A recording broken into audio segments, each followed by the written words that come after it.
between here and Waloed, but any ship heading north has to round Zemeckis and put through the Narrow.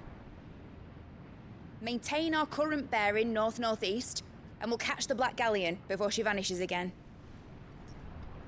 What's to prevent her from circling around Ash from the south? With these winds in those waters, it'd taken forever and a fortnight to reach Stonehere. Mid knows what she's talking about, Clive. Better than any of us lot, anyway. I say we do as she tells. Sails on the horizon. She's ours.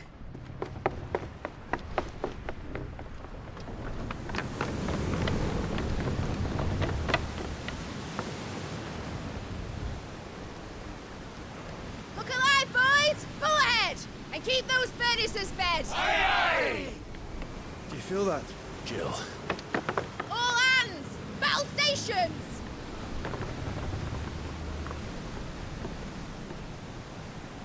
Let's see what this girl can do.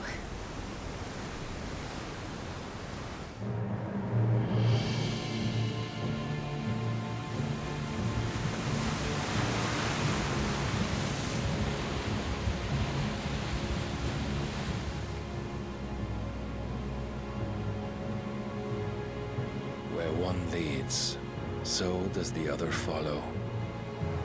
The bond of consciousness which joins them condemning both to the same fate.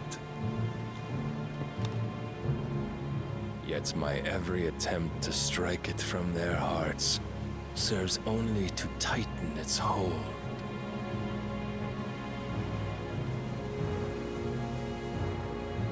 Fascinating.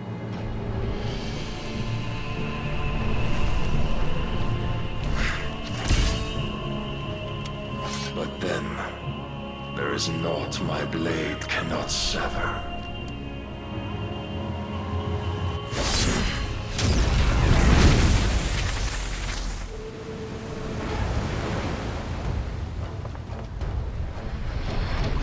Great Grigor's gas!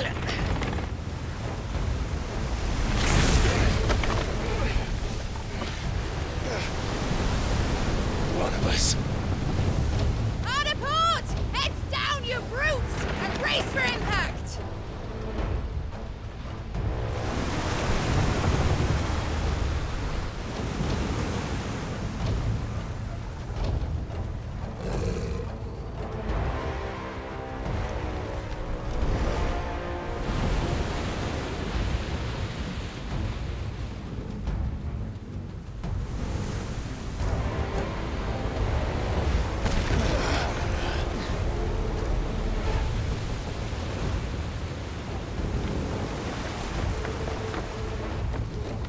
It's now or never. I'll find her.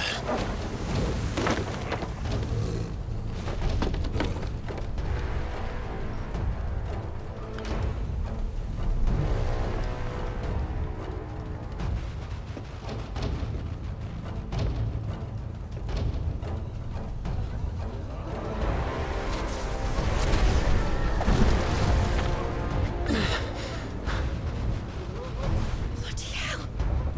Out of starboard!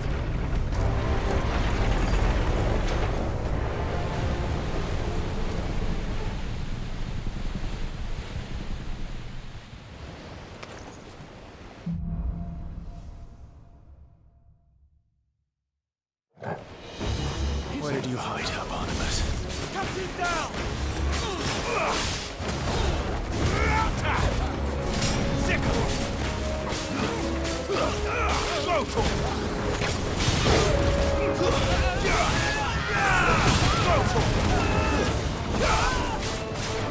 Get him!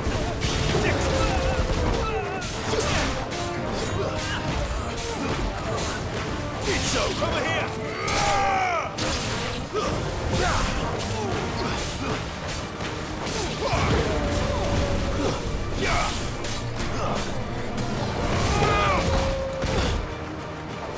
This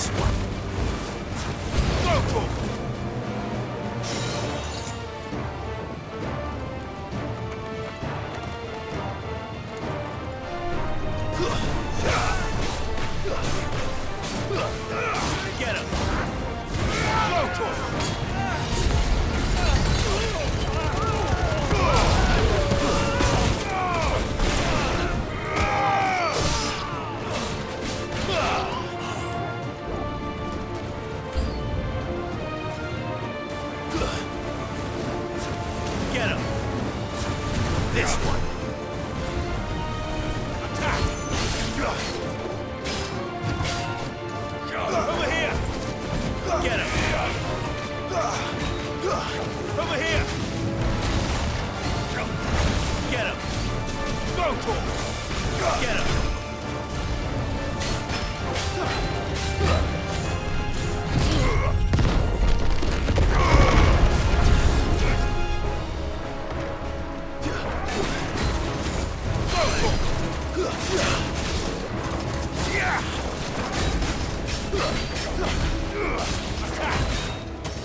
This one.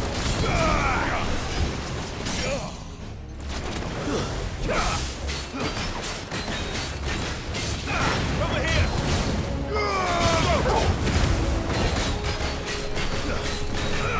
Over here. This one.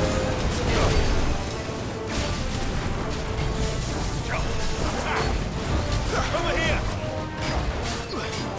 Get him. Get him. Get him.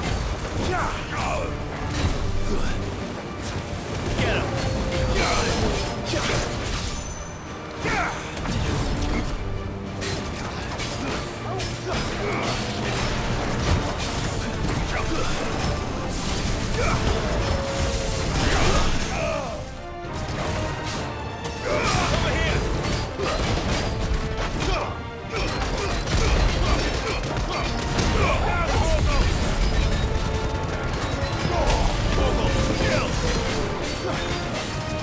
This one. Get him.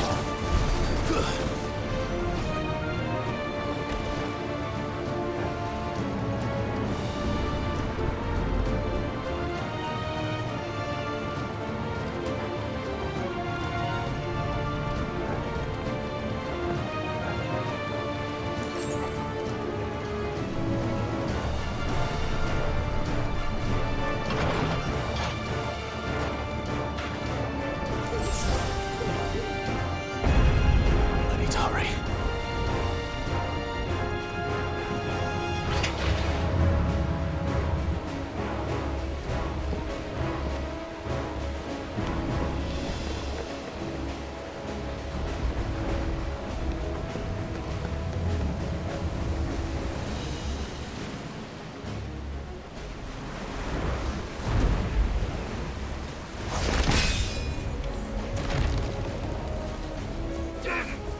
Clive!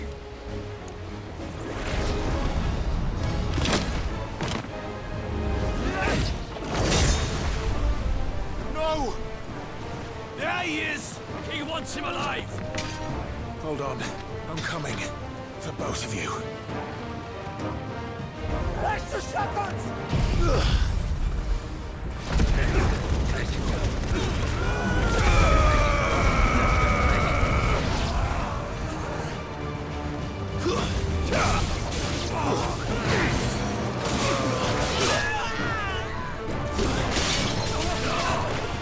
Get him! This one! Who will steer the ship?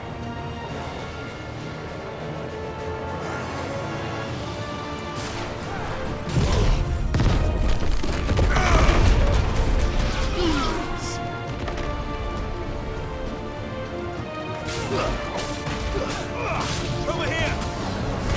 This one! Over here!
Justin!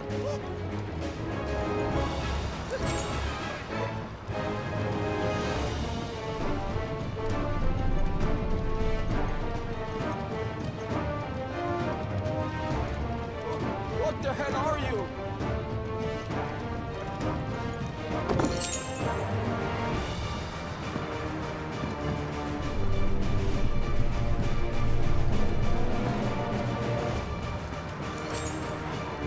She won't take us yet.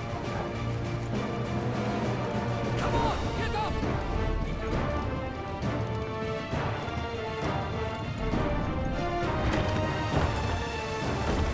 There they are, Get surrounded. And only one.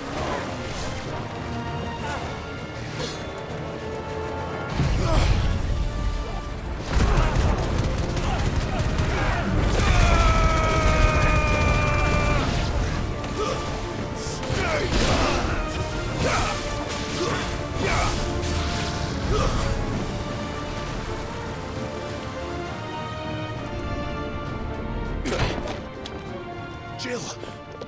You came. Get back!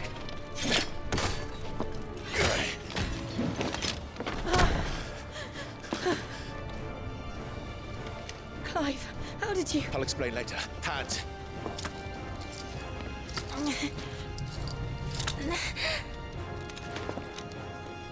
Can you walk?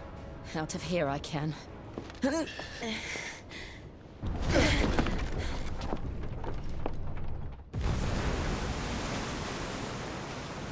Stand still! Phoenix. Are you not the dominant of fire? I see naught before me but a guttering flame.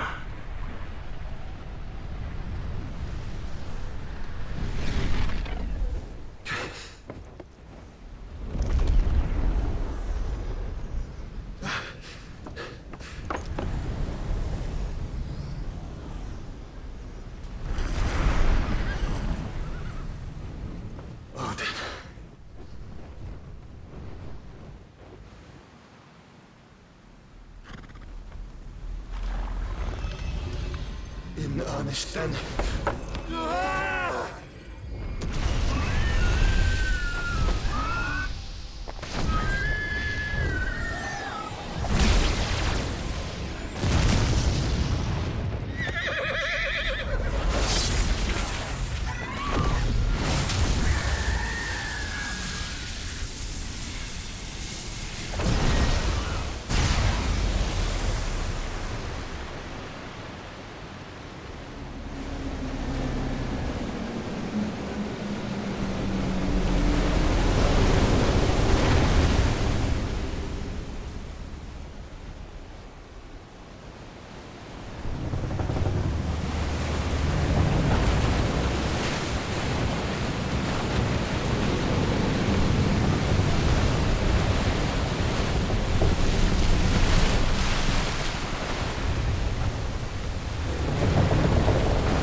Can you go on?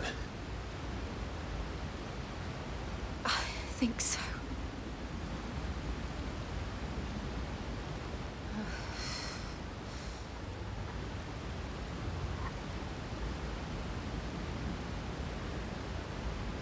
But to where?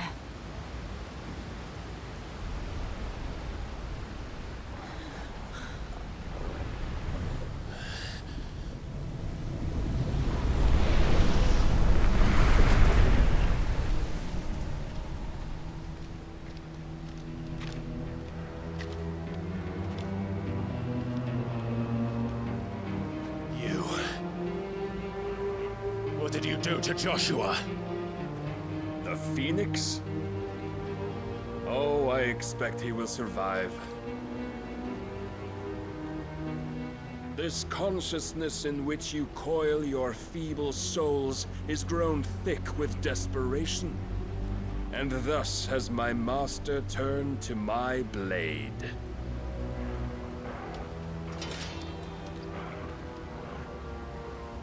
The world will soon be painted in black.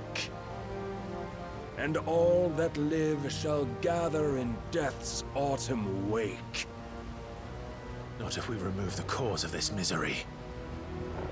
Not if we destroy the last of the Mother Crystals and restore balance to the world. Come. Do you truly think it's so simple?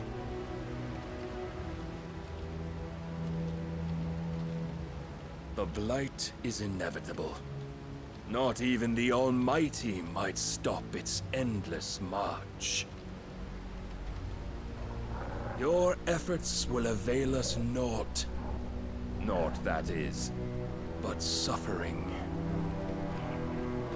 You must embrace the truth, Mythos. Accept your place with the Lord. Keep it. As long as there's a chance, there's a choice. Ever led astray by your blind resolve.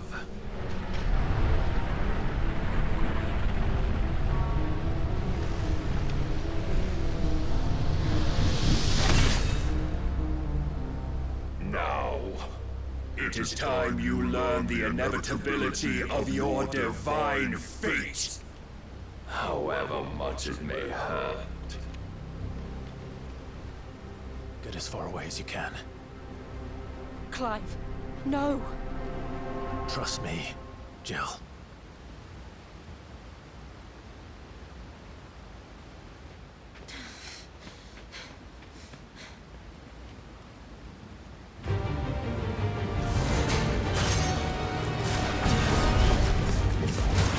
We don't have to do this. Oh, but we do. If only to remind you of your duty. Defend yourself! Second! Titan! In the short time since our last meeting, you have grown much.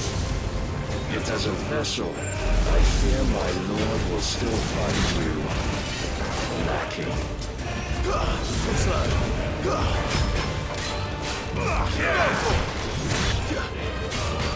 Raise your guard! All this fire and fury, For what? stopping the blight. A foolish notion fed to you by a foolish man. How dare you? You know naught of this world nor of our place in it. If our fates were so easily rewritten, we would all be gods. Get him! Are you ready? Over here! I have seen enough. If reason cannot sway you, there are other means of persuasion that might. Fire and rise this first!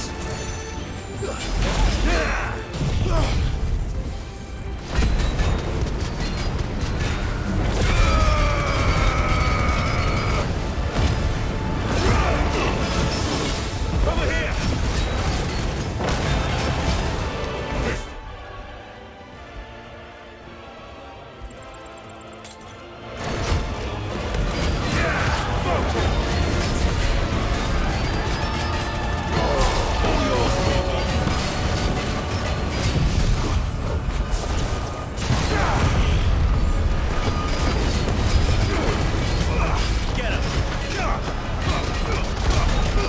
You will assume the mantle you've been given. And thus is the light of hope severed!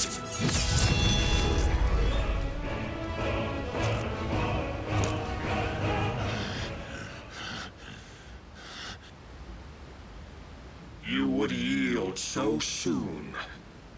Never. Clive!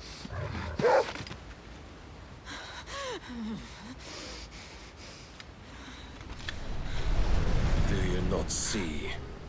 Your iron will weighs you down, dragging you ever further from your purpose. And what is my purpose? Mythos.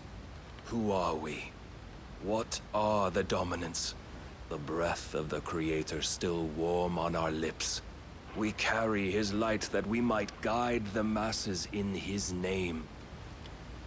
We are but mighty acts of God. We are more than that. You would be nothing without what he has granted you. The power we wield is his, and yet every time we draw upon it, it wears away at our very being. It breaks us. It unmakes us, that its immaculate aspect might reveal itself. The icon. It is too much for even his chosen few.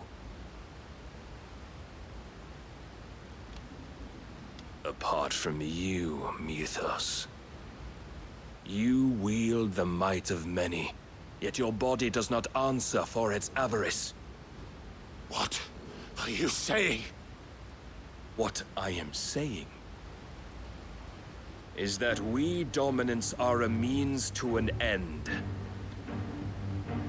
We were created for you, that you might drink deep of our strength and thereby fulfill your divine purpose. Which is? To feed. As you would know, could you only look beyond the walls of your prison of self-regard. As long as you choose to ignore this, you shall never penetrate my defenses. Still, you may take solace in the fact that you are not alone in your plight. The chains of volition shackle all of mankind, but there is yet cause to rejoice. For the Lord, in his mercy, has taken pity on his flawed creations, and shall see them restored to their proper forms. And what exactly would that be? Why, loyal servants to God. No. Manners, Lord Rossfield? They are men, like you and me. Albeit ones unburdened by the wills that drive our kind to madness. They are pure. They are divine. You mean to turn everyone Akashic? Not turn, Mythos. Turn back. For too long has mankind been led astray by their clamorous wills. It is time they return to a world of quiet equality, where they might once more know salvation. Salvation! And abandon everything we hold dear! We don't need your salvation. We'll save ourselves, and we'll do it on our own terms. Not yours. And not your gods! With every defiant expression of your will, the tighter the chains of consciousness become. But perhaps that fact may be put to use.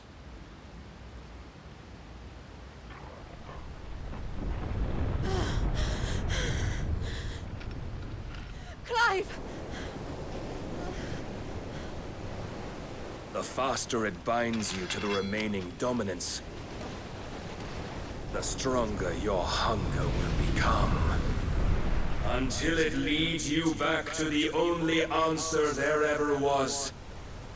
Mayhap not by the path my master intended, but back all the same.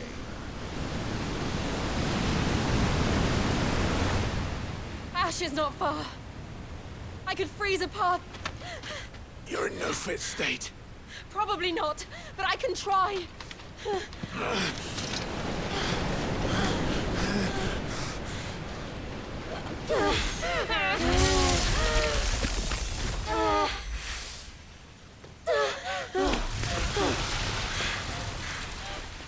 Don't look back!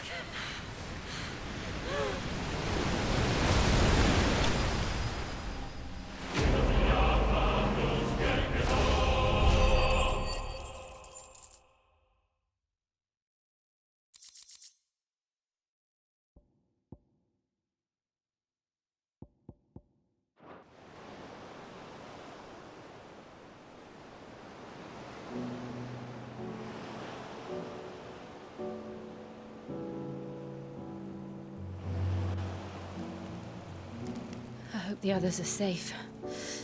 The Enterprise was clear of the gap when we fell. They made it, Jill. And they will have seen the ice, where it led. We need only wait till dawn.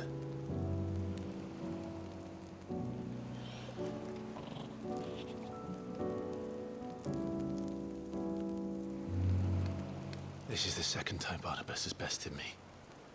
I'm powerless against him. And maybe there really is nothing else for it but to give yourself to his master.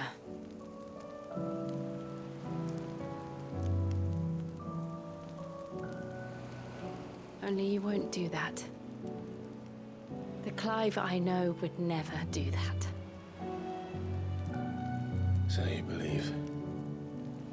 But do you really know me? If what Barnabas said was true, then I'm more monster than man. And each time I summon the flames from within, I burn away the things that make me who I am. Do you, though? Think of what you've used that power for, of all the people you've saved. It doesn't matter how or by whom it was granted, only how you choose to use it. And you've chosen to use it for good, haven't you? I've also used it to kill. What if that's my purpose? What if it's all I'm good for?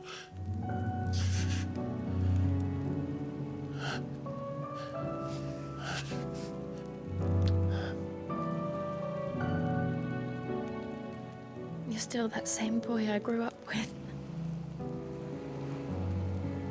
Always so eager to save everyone around you, and yet always so alone. Because you failed to realize the one thing that needed saving most of all.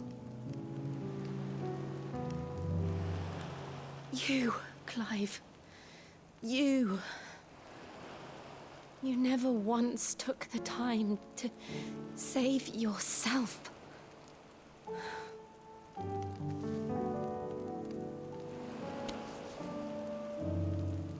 Myself? I think I might be beyond saving. No one is beyond saving, provided they want to be saved. You fight to survive. And you survive so that you may protect those you love. It's what you do.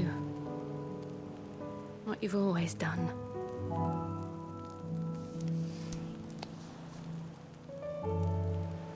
And I know you're not about to change.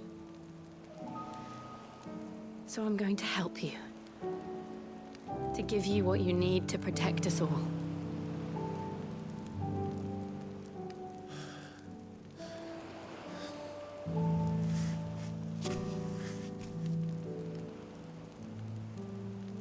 Jill.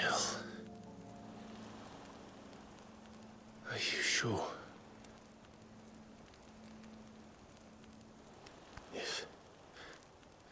If this is what you want, then...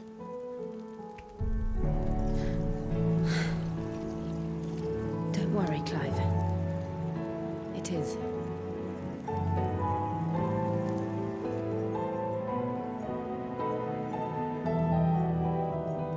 This burden, I'll give you the strength to bear it alone. But I'm not alone. These burdens I carry, my sins, my pain, my sorrow, I see now that they are all a part of me.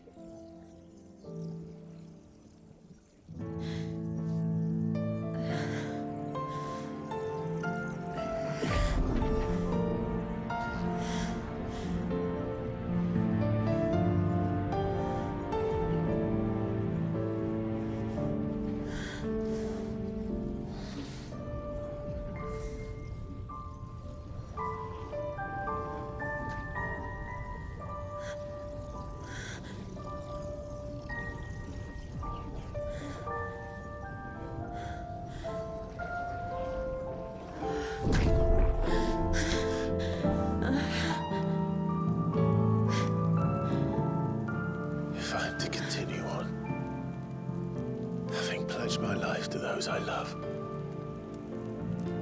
then I will gladly bear your burdens too, until my last breath. Clive.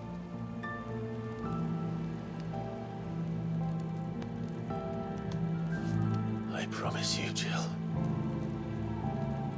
we will find a way to escape this fate. Find a way to save each other.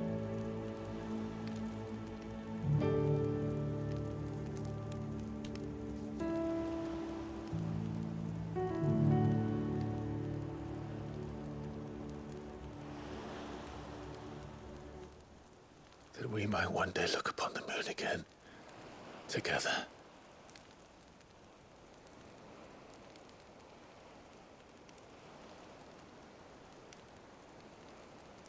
And I promise you, Clive, that I will be there, no matter what you must become. I know.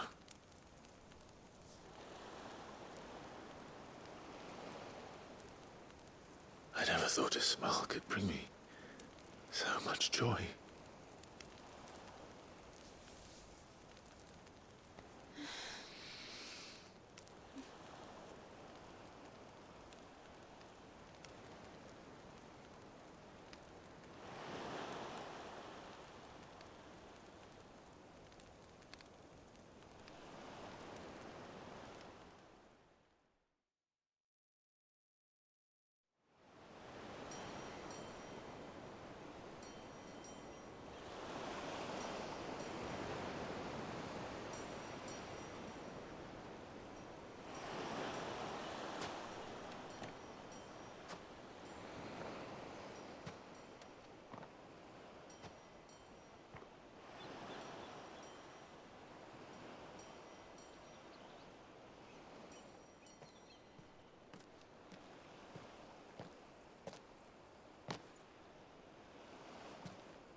What of Barnabas? Do we pursue him? No. Our paths will cross again soon enough, whether we like it or not. Besides, there is something we must do first.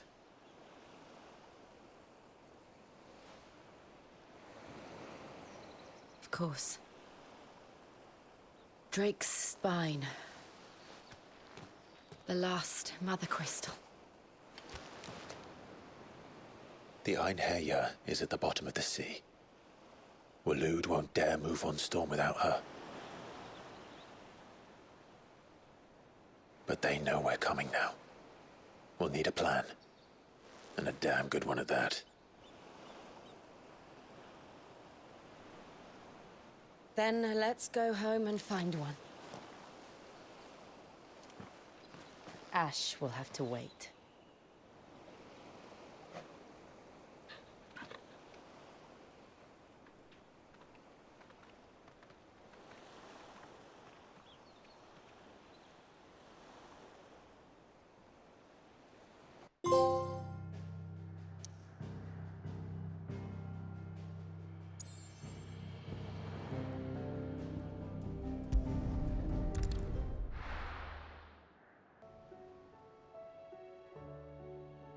Mid says Odin split the sea in two. She's always been partial to a tall tale. But there's tall, and then there's tall. I struggle to believe it myself. I see your uncle isn't with you.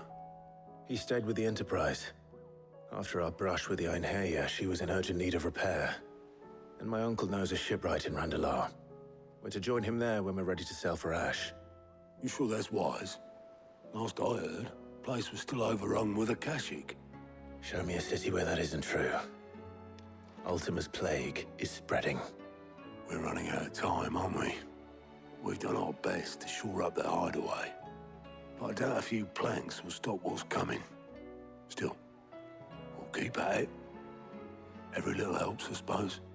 Let's hope so.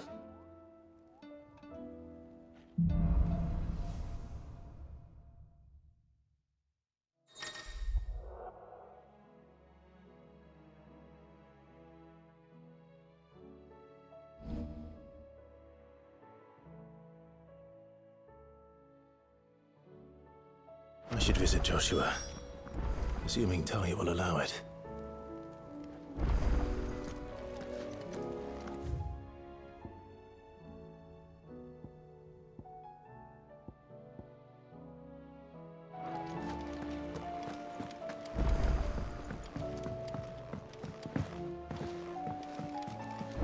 Covered in nicks and lumps, the lot of them. Come back.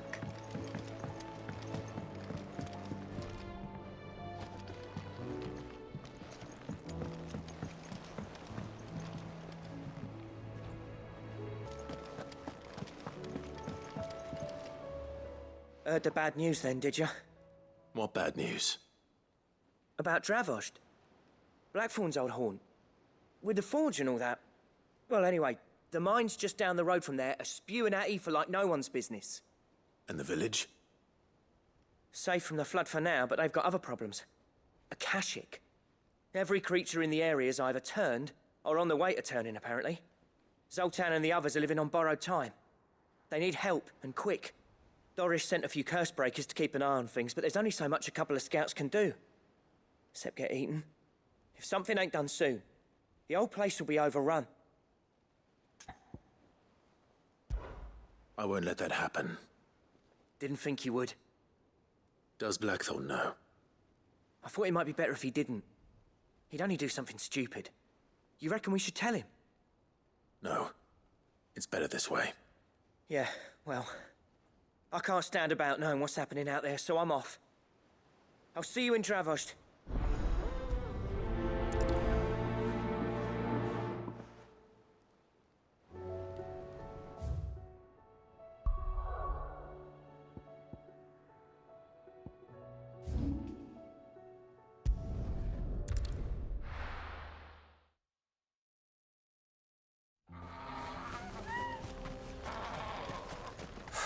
So Dravost is still standing. For now, at least. If you can swing a hammer, you can swing a sword.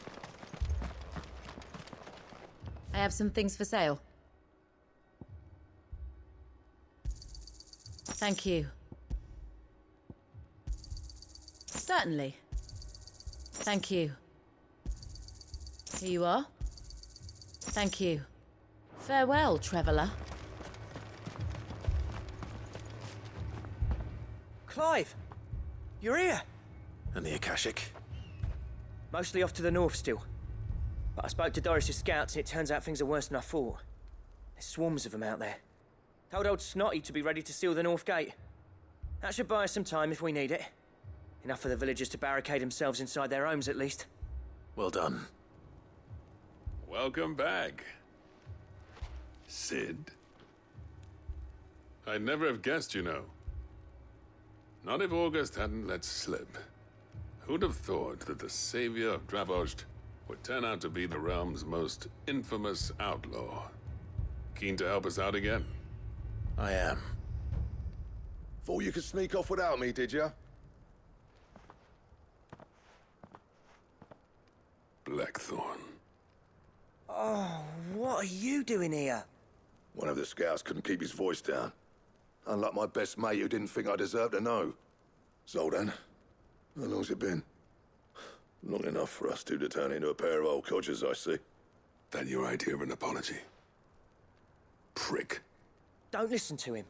You only did what you thought was best. For the village and that. I did, yeah. But that ain't the whole of it. Vulcan, our master, didn't leave the chieftain to the two of us. He left it to me. The best blacksmith in Dravost, barring himself, of course. Bloody stupid tradition, in my opinion. If someone's got talent, you should let them practice their craft, not ask them to settle petty feuds and barter for grain. Our master wasted half his life that way. I wasn't about to let that happen to me. So you wasted half of mine instead? You're what Dravost needed. Under me and my precious ideals, this place wouldn't have lasted a year. So I left to devote myself to the work and spare you lot the consequences. I may be a selfish prick, but I only did what I felt I had to. What you had to do was your duty! Even if it meant we all starved? Enough. This is no time for bickering. You can finish beating each other up once Dravost is safe. Fine. I've said my piece anyway. Yeah, so have I. Sorry, Clive. I shouldn't have stuck my nose in. We're short enough on time as it is. Still, give us a mo, would you? I need to get my head straight before any of them Akashic try to bite it off.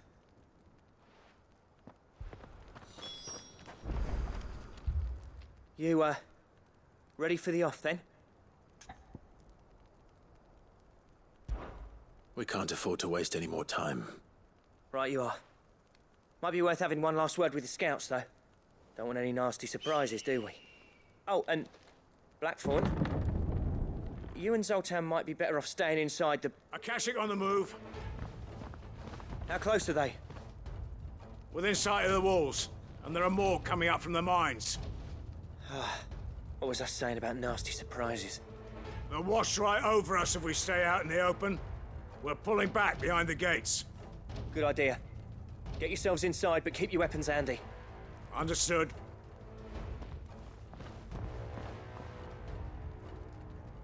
I'm prepared to fight if I have to. Well, let's hope you don't. That's our job. Once the scouts are inside, order your men to barricade the gates. No heroic last stands, you hear me? No fighting at all if you can help it. August's right. I've seen what Akashic beasts can do to armor. The people here are tough and willing, but they ain't equipped to face what's coming. I'm going out there. Start work on the gate as soon as I've left. I'll give you as much time as I can. And if they kill you?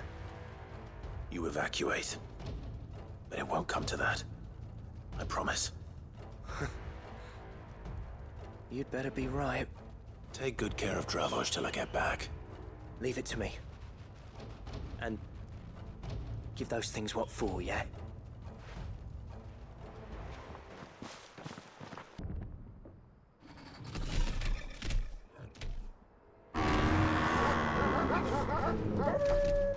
All right. Which one of you's first?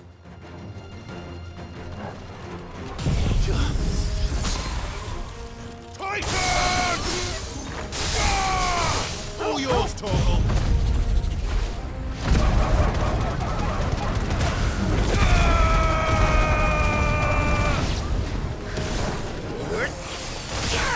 Over here!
Is that it? Apparently not.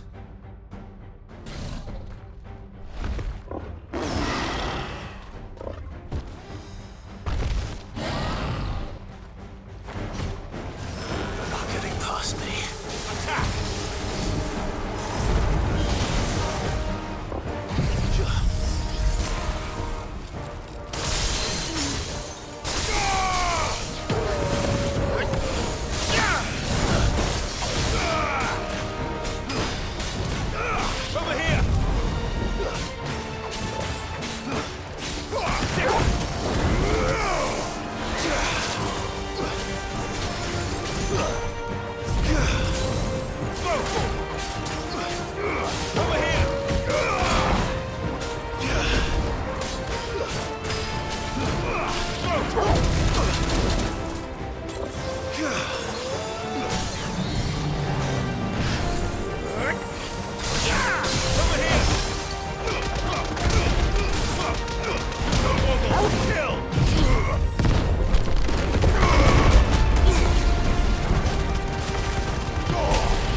Well done, Tom. Get him.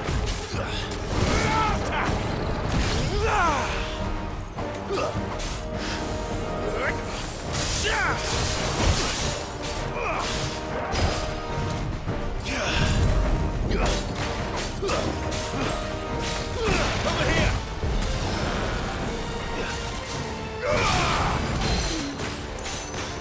Go for it.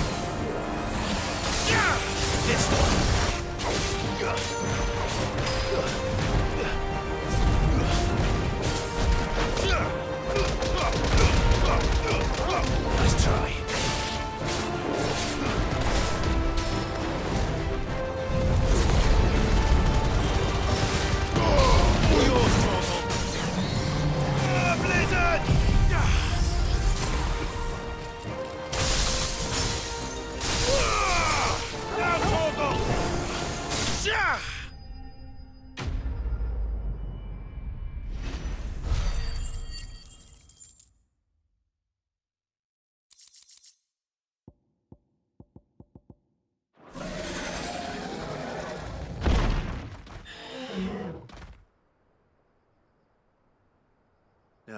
question is, did I miss any?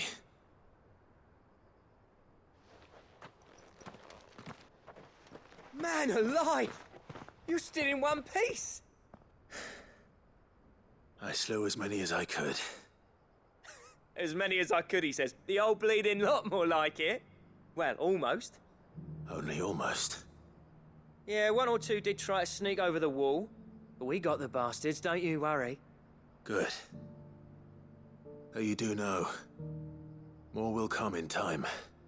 In time, yeah. But we can think about them later. Let's get you back inside.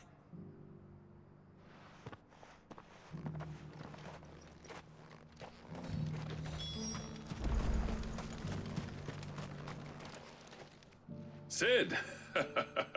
You're even more fearsome than your reputation. Enough to give those Akashic monsters nightmares. I almost felt sorry for the wretched things. But mostly, I felt grateful. Dravoged won't forget what you did today. I'm afraid I've only delayed the inevitable. There's no getting rid of that ether flood. Meaning that any living thing which stumbles into those mines will end up clawing at your walls again. And that's if the flood don't spread. If it does, well, I hate to say it, but the village's days are numbered. That may be, but we're staying just the same. With ether floods springing up all over, it's no less safe than anywhere, and more importantly, it's our home. We'll fortify the gates to the north, and I'll see that they're guarded day and night. All right. Then we'll give you a hand shoring up those defenses. As for you, Blackthorn, that's twice you've turned up when Dravos needed you. So, thanks. I shouldn't have stayed away so long. And I shouldn't have left without talking it over with you first. Too bloody right you shouldn't. Though I doubt I'd have listened. I always envied you. How you made everything look so easy when, for me, it was anything but.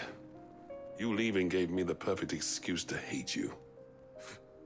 And from that day on, I never once stopped to wonder what it would have been like if you'd stayed. But what you said earlier, it was true. You'd have been the death of this place.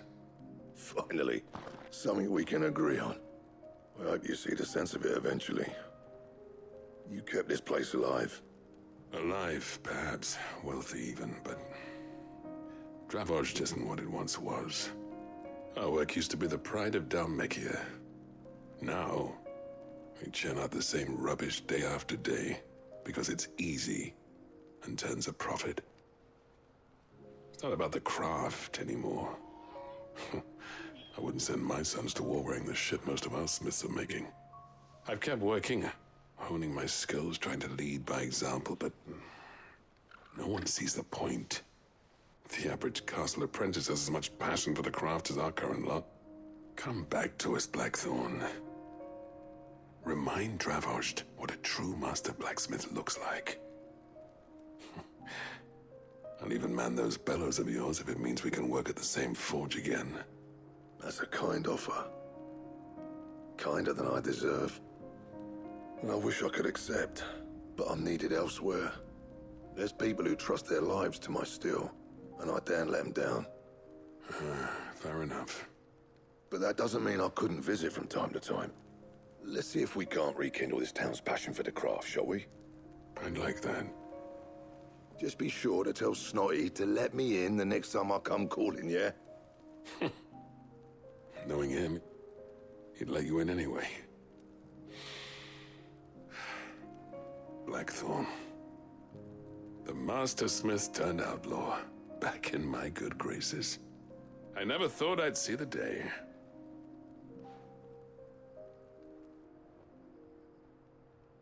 I'd say that went pretty well, wouldn't you? Even better than I'd hoped. Sid, I've got something for you.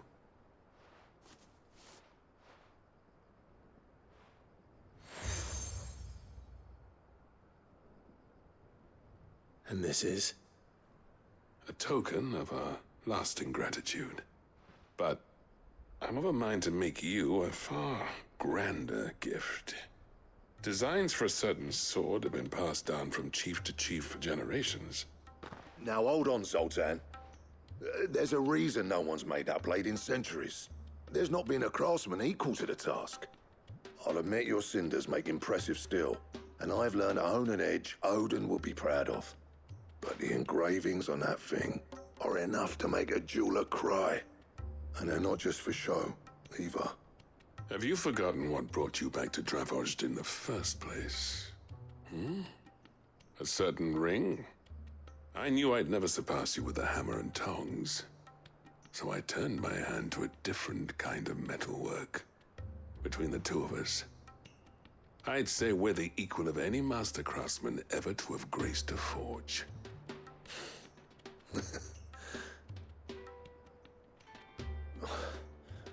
You know what? I think you might be right. Clive, you wouldn't mind if Zoltan came back to the hideaway, would you? He's more than welcome, as long as he can keep our secret. Right. Zoltan, get your tools. We've got a legend to forge.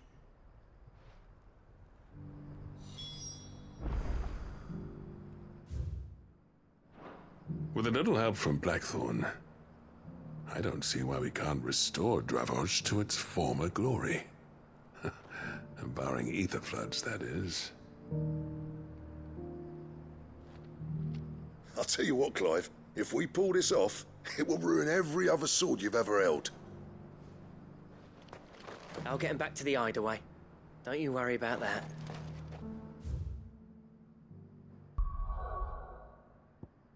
Stew's awfully thin these days.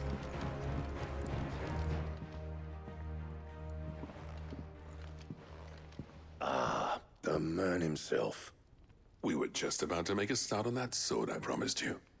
It's funny, but none of this would have been possible without your help. You remember Camille? We'll be using his leatherwork for the grip. The steel, meanwhile, will be tempered in a fire, burning the cinders you charmed out of old Zoltan here. And that whetstone from the Outer Isles, that'll be what gives the blade its edge. And the final flourish will be my talented colleagues' engraving. A team effort led by the greatest blacksmith alive. Now, save that talk till the thing's finished, yeah? Right. I'm ready if you are. To the bellows it is, then.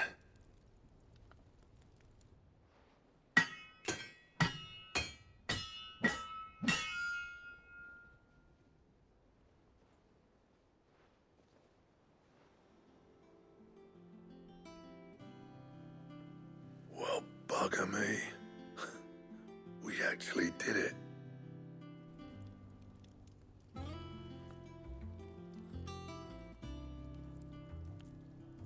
The sword to end all swords.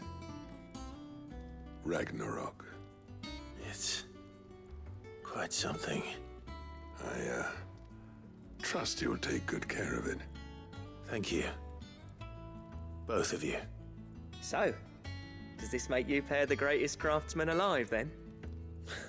This? Nah. This was just following the footsteps of the greats of old. It'll take more than that to earn us our place in history. But we're up for the challenge. Here. A list of materials. Zoltan and I got talking on the long road back from Dravozd. We reckon with those items there, we could craft something even better than the Ragnarok. Something worthy of a legendary outlaw like yourself. That's a weapon I'd like to see. You leave this list with me. I was hoping you'd say that. One legend at a time, eh, lads? Before you start on the next, who fancies raising a cup to friendship reforged? Good idea. No more drinking to forget my past. It's about time I had something to celebrate. Then tap the kegs! Vulcan's boys are on their way!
never thought me and Zoltan would ever speak again, let alone work together. And if it hadn't been for you, we wouldn't. You've been a good friend to me, Clive. The best. So, what'll it be?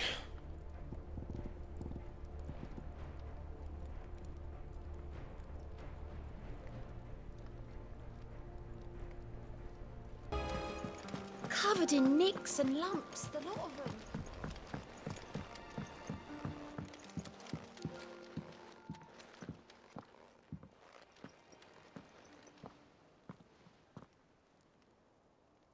Where are you? Can I help you, Sid? I'm looking for Doris. Is she here? I'm afraid not. She's at Martha's Rest on a job.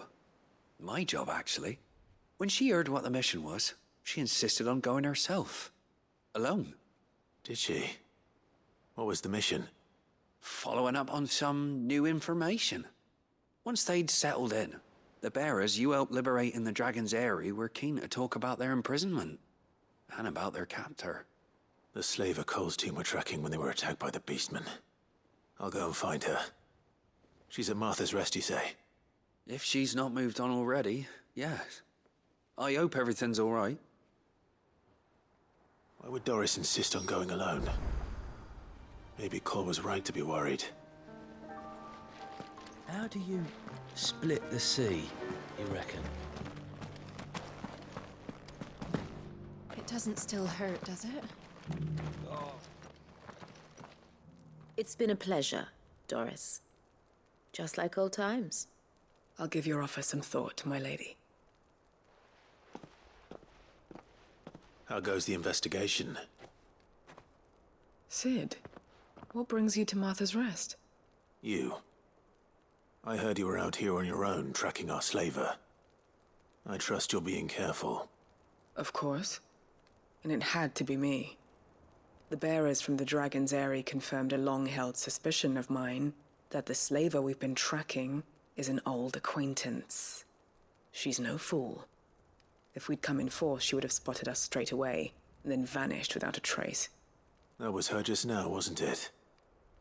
So, was it a fruitful reunion? I'd say so.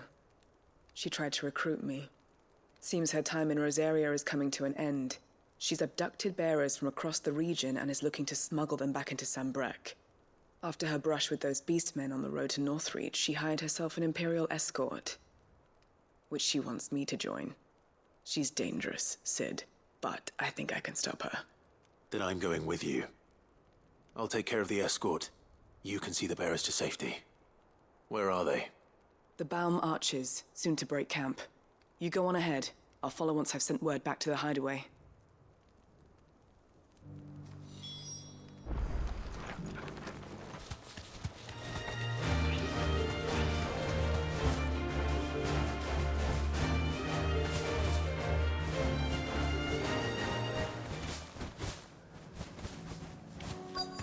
Be safe.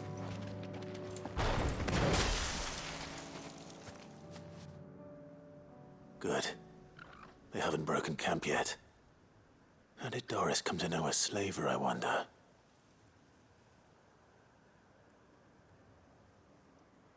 We've waited long enough. She's not coming. Ready the bearers. We're leaving. Back to civilization, is it, Mom? With all haste, lest any of you lackwits start talking like these feckless bumpkins. I presume your men are ready. We've suffered too many delays as it is. Any more, and I'll be docking your pay. Yes, Mom. Oh, but before you go, it appears we have company. Kill him. You're welcome to try.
So much for your escort.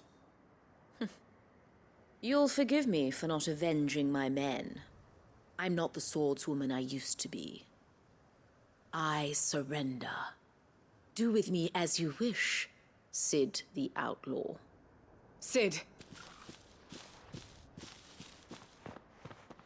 Ah, Doris. I take it you're not here to rescue me from our brooding renegade? You know, I always wondered where you'd vanished to. But casting your lot with this criminal of all people... Better fighting for a cause than killing for coin. I'm sorry, Cid. I should have told you sooner. This woman, my former master, once trained bearer children to be weapons in service of the highest bidder. She raised me like a daughter, and I did terrible things to earn her favor. It wasn't all terrible, surely. We had our fun, too. You were always so eager to learn, and had such clever hands. All my other children took either to the blade or to the books. Always either or. But you proved yourself a master of both. That's why I kept you for my own. How about it, my little dagger? Care to swear that blade to me again? I never swore my blade to you, nor will I ever. I fight for a higher cause, to liberate the bearers of this world. Farewell, Master. Thank you for making me the weapon I am. You always were a righteous child. Perhaps that's the reason I loved you so.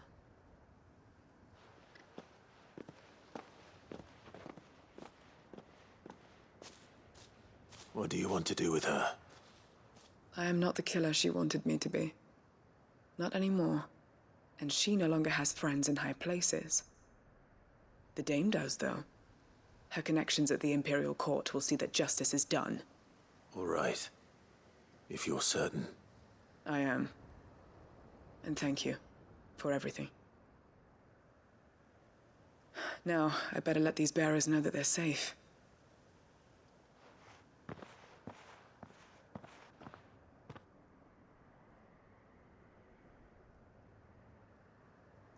And I should head back to the hideaway and put Cole's mind at ease.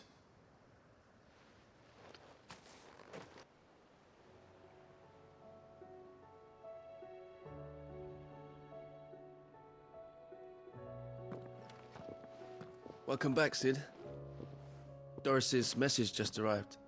I hear you saved more bearers from being smuggled across the border. With any luck, they'll be joining us in the hideaway shortly. Oh, and your letter. You don't need to worry about Doris anymore. I'd been hoping as much. She mentioned one or two things in her report. So the slaver we'd been chasing all these months was her former master. Wish I'd known. She's been arrested, by the way, over in Sanbreque. Went quietly, or so we're told. And she won't be getting off lightly. The Empire may have no love for bearers, but it's none too fond of black market traders either. Can't have been easy for Doris. I'm sure it wasn't. But don't worry. She'll be all right. I hope so. Suppose you should know, eh? You had quite the past yourself before you came here, or so I understand. Anyway, thanks again, Cid. The Cursebreakers would be lost without Doris. And you, of course. Keep up the good work, Cole.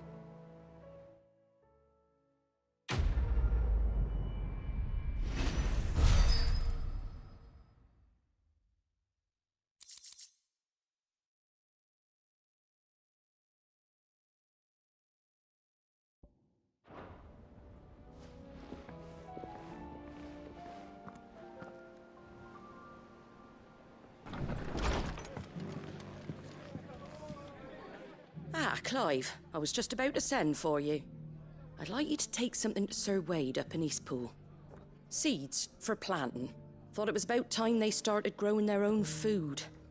I'll keep providing them with whatever they need in the meantime, of course. But if Eastpool's going to survive, it's got to be able to fend for itself. As have those poor bearers. They've lived their whole lives in servitude, but now they're their own masters. Small wonder they ain't got the foggiest how to provide for themselves. So it's up to us to teach them. And if you're wondering why you, well, the Wagoneers taking supplies up that way have been coming back with more and more reports of Akashic around the village of late. Sir Wade's putting a brave face on it, but I think even he's starting to worry. And if he's likely to share those concerns with anyone, it's you. All right. Thanks. Wouldn't ask if I didn't have to. There. That should be enough to keep him in Gazal Greens for a few years at least. Gazal Greens? Not the most mouth-watering crop, I'll admit.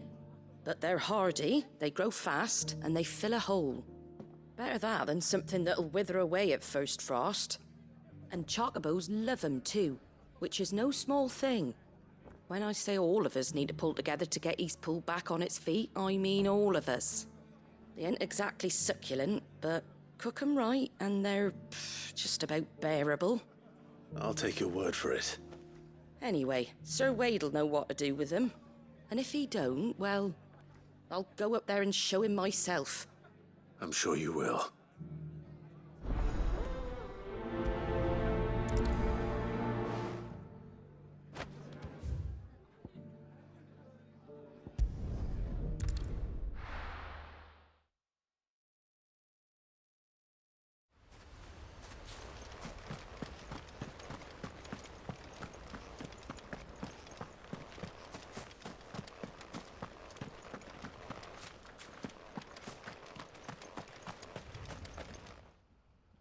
Ah, Lord Rossfield. What brings you to Eastpool? A delivery from Martha.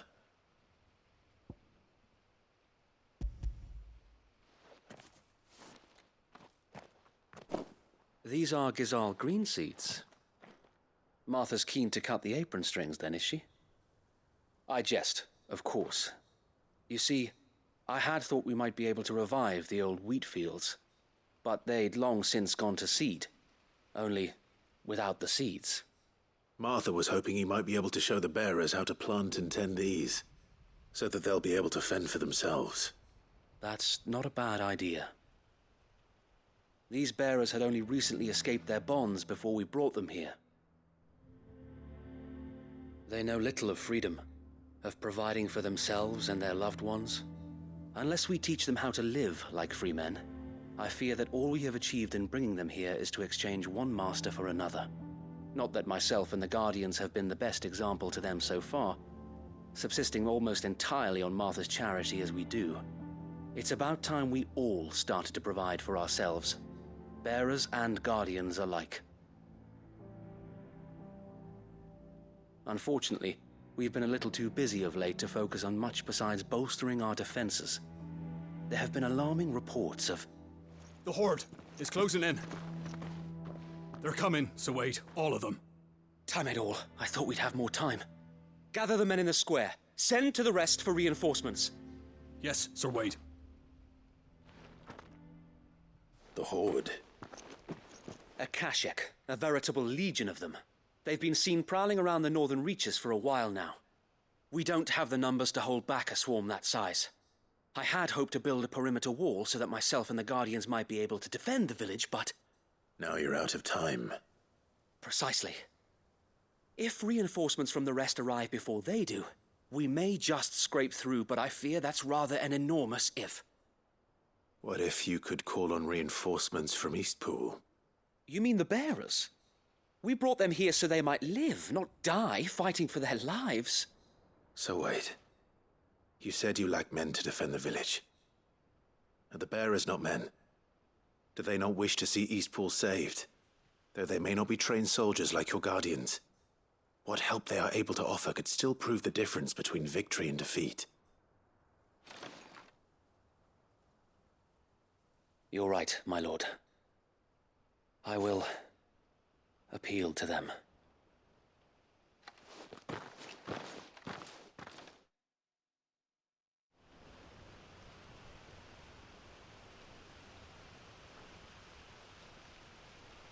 My friends, I humbly beg your aid. We Guardians are few and our enemies many. But I swear we can defeat them with you at our side. You would send us to the slaughter. To serve as bait for those fiends so that you and your men might be spared. And to think we trusted you. Say what you will. A home is not worth dying for. But it is worth fighting for. Sir Wade fights to give you lot a chance. Just like I do. Just like Sid does. We all wanted to give you a home where you could be free. And you got one, didn't you? This place, Eastpool. This is your village. Your home. And if you don't fight to protect what's yours, you'll lose it. You know I'm right. This world wants to take everything from you. Everything. Your homes, your freedom, your very lives. So then, are you going to stand by and let that happen to you? Are you going to accept fate like good little Bran did and die, having never stood up for yourselves? Or will you fight like free men and women?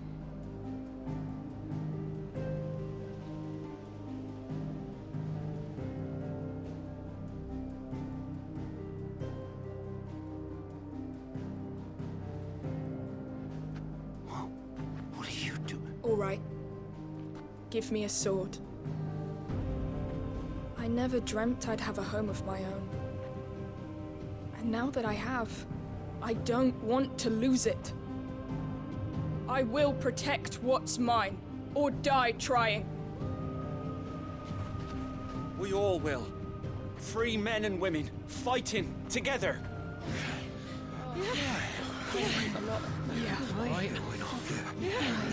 For Eastpool! For Eastpool! Let's go.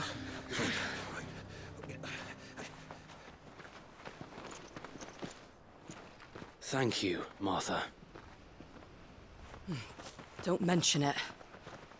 Just promise me one thing. That you'll show them how freeborn fight. Gladly.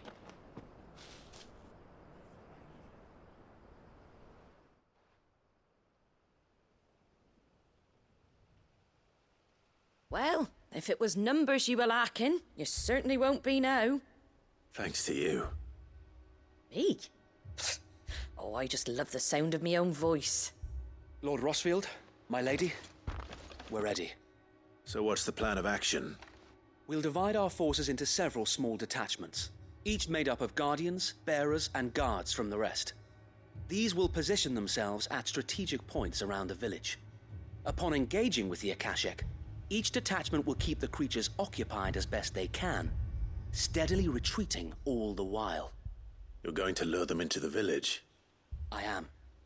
We will have neither the time nor the resources to treat the wounded, so injuries must be avoided at all costs. Instead, we will focus purely on defense at first. By coordinating our withdrawal through the use of messengers drawn from among the bearers, we will aim to have the swarm converge at a point of our choosing. With luck, that point will be the village square, the perfect place for our most able warriors to surround them and fall upon them, and for you and I to finish them off. A sound plan, but one that'll require a leader with a cool head and strong nerves to coordinate the retreat. I'd say you have both in abundance, Sir Wade, but you'll be needed. Please, leave the last of the fighting to me. Ha! And let you have all the glory. Sir Wade! They're here!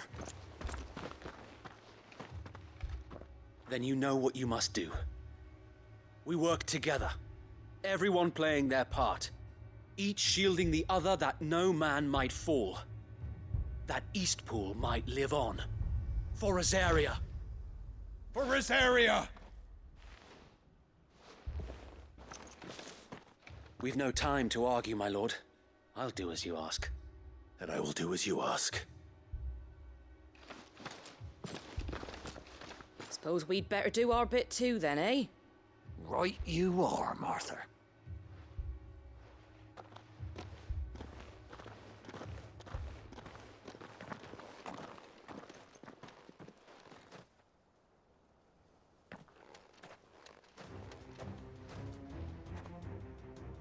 The calm before the storm.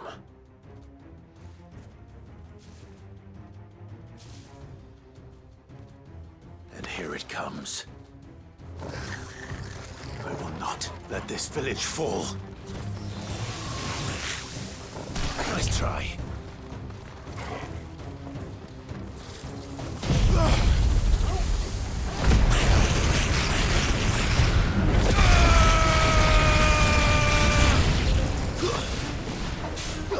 Get him!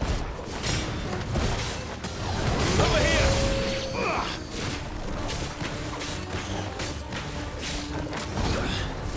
Go, Torkel!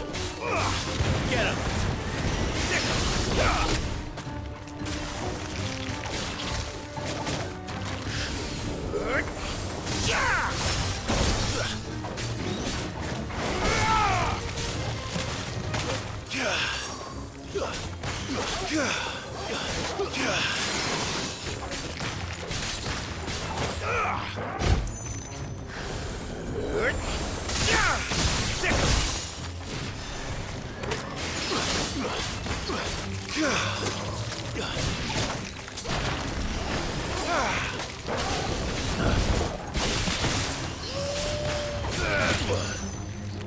Get him! Attack! This one!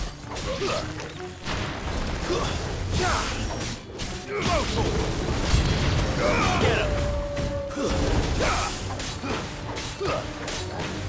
Go for him!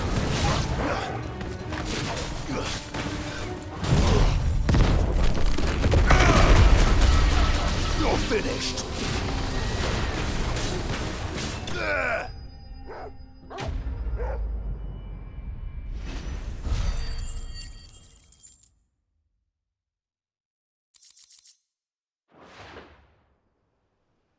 Looks like that's the last of them. Lord Rossfield! Change of plan! What is it? Owl from the rest. An Akashic Curl's been sighted on Rhiannon's ride and is headed in their direction. Well, the better half of her guard is here. So wait, how many Akashic remain in East Pool? Hard to say. My men are still facing some resistance, but I think the worst is behind us. I could order a detachment or two to fall back and... No. Let them finish the job. You stay here too, Sir Wade. Your men need you. I'll go after the Curl. Join me only when East Pool is won. If you're sure, my lord. May the Founder protect you.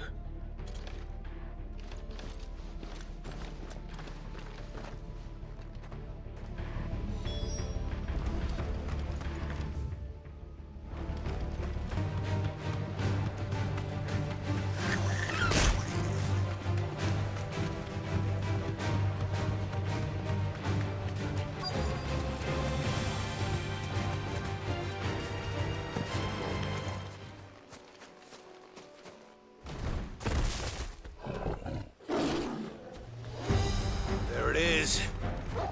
With me, Torkel.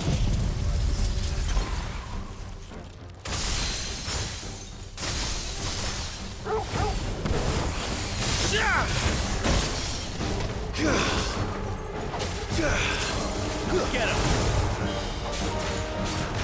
Go, Torkel! Get him!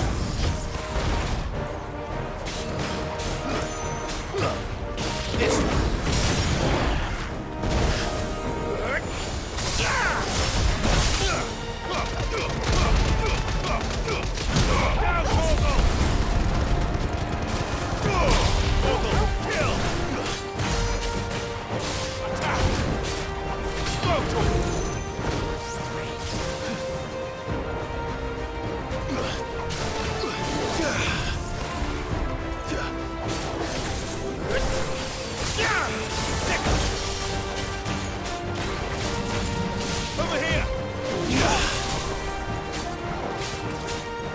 this one!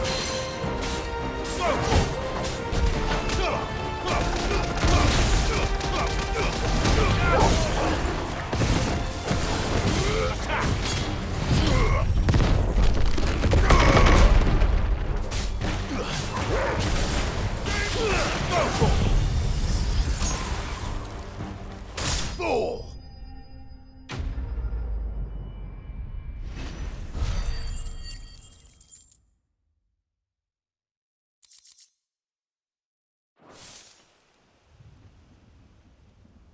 All right. Back to Eastpool.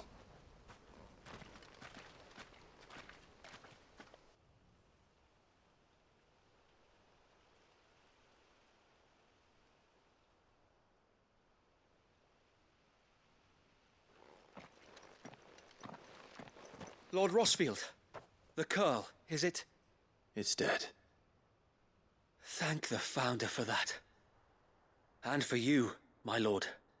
We were able to eradicate the rest of the Horde. I have guardians posted around the village to keep watch for further attacks, but all seems quiet for now. I hesitate to say it, but I think it might be over. I think it might.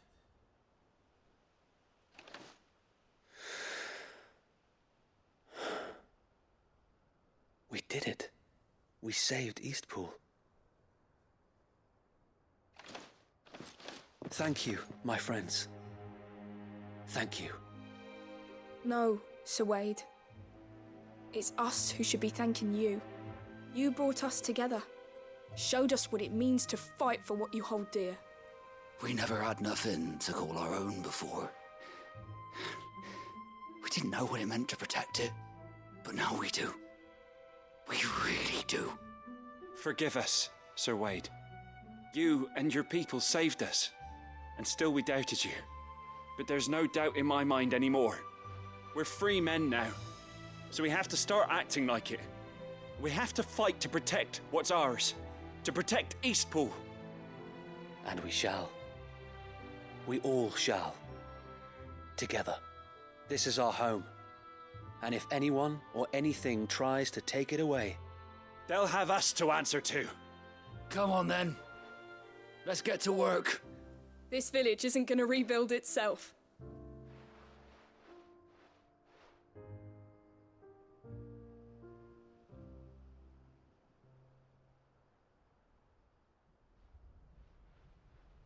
They're not slaves anymore. No. They're Rosarians.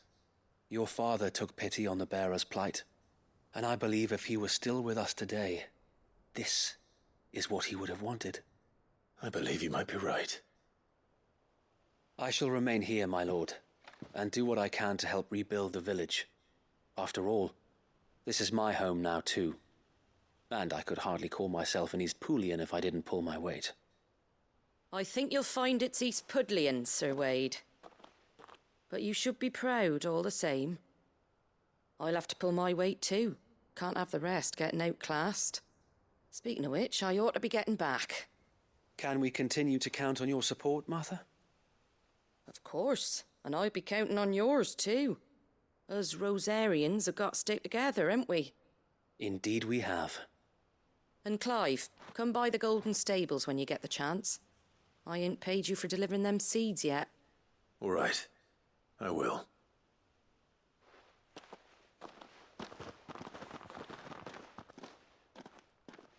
Lord Rossfield, do you remember our very first mission together? Clearing the goblins from the Stillwind Marshes? How could I forget?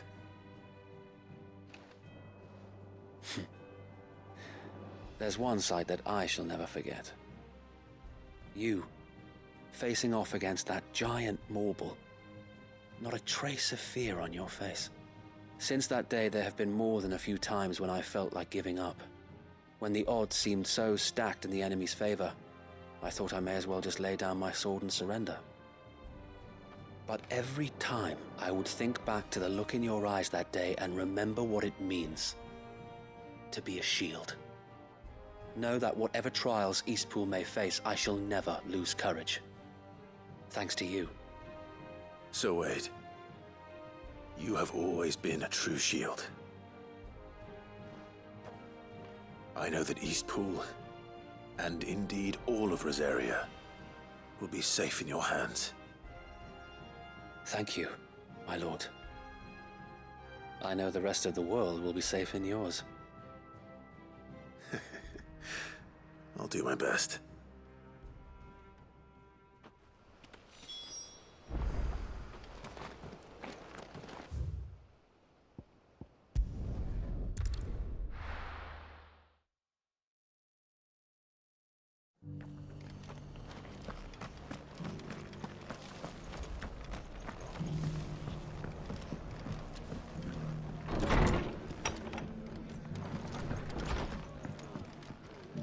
The hero returns. It's lucky you came by when you did, eh? Not only did my seeds get delivered, but you went and saved Eastpool and all. I just did what I could. And it's only right that you get rewarded for it. Take it before I change my mind. Thank you, Martha. So, Eastpool's finally back on its feet again. And a home to free bearers. Who'd have thought we'd see the day, eh? Well, it was your idea. I know that, but I never stopped to think what it would mean. Bearers in charge of themselves, thinking for themselves, working for themselves. Like your hideaway, but not even hidden away. Though I suppose the rest ain't much different nowadays. You know, bearers living free like that reminds me of when I first met Sid. Loath as I am to recall that particular day. I take it you didn't always see eye to eye. What happened? Well, if you really want to know, I started doing what I do long before I met Sid. In fact, that's how I met him. Or at least how he came to meet me. He showed up at the stables one day, asking questions about who'd been buying up bearers. Founder knows what he thought I was doing with them. Running a hunt, poking around in their innards. Something awful, anyway. Me, I thought he was a new constable. Thought the game was up.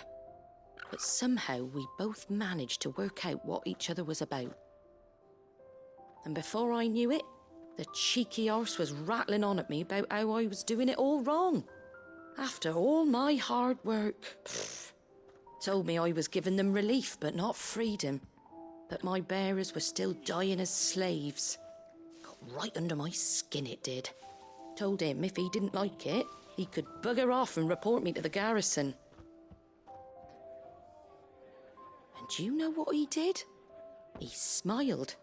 And then he laughed. And then I did the same. We made a pact that day. That whenever one of us was in need, the other would always be there for him. And you were? Well, we both wanted the same thing. To make life better for bearers. Just like your dad.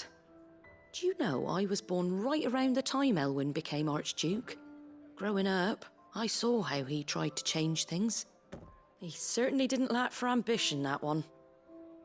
Indeed. But the loftier one's ambitions, the harder they are to achieve. Which is why those of us who follow in their footsteps need to finish what people like Sid and my father started. Suppose you're right, aye. And if we don't manage it, there's always them who come after us. Good thing we've got a few half-decent sorts waiting in the wings, eh? It's almost enough to give you a little bit of hope. Just a little.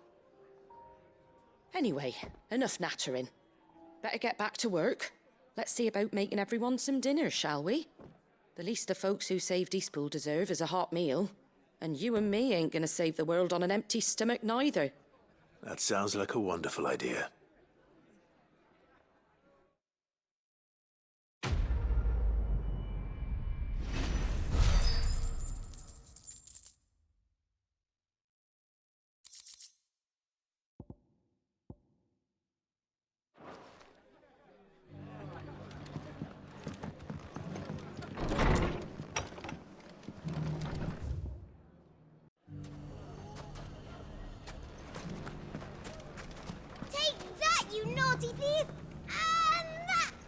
Clive! To what do I owe the pleasure? I just wanted to see how the town's been faring since you brought everyone together. Since we brought everyone together, all is absolutely wonderful.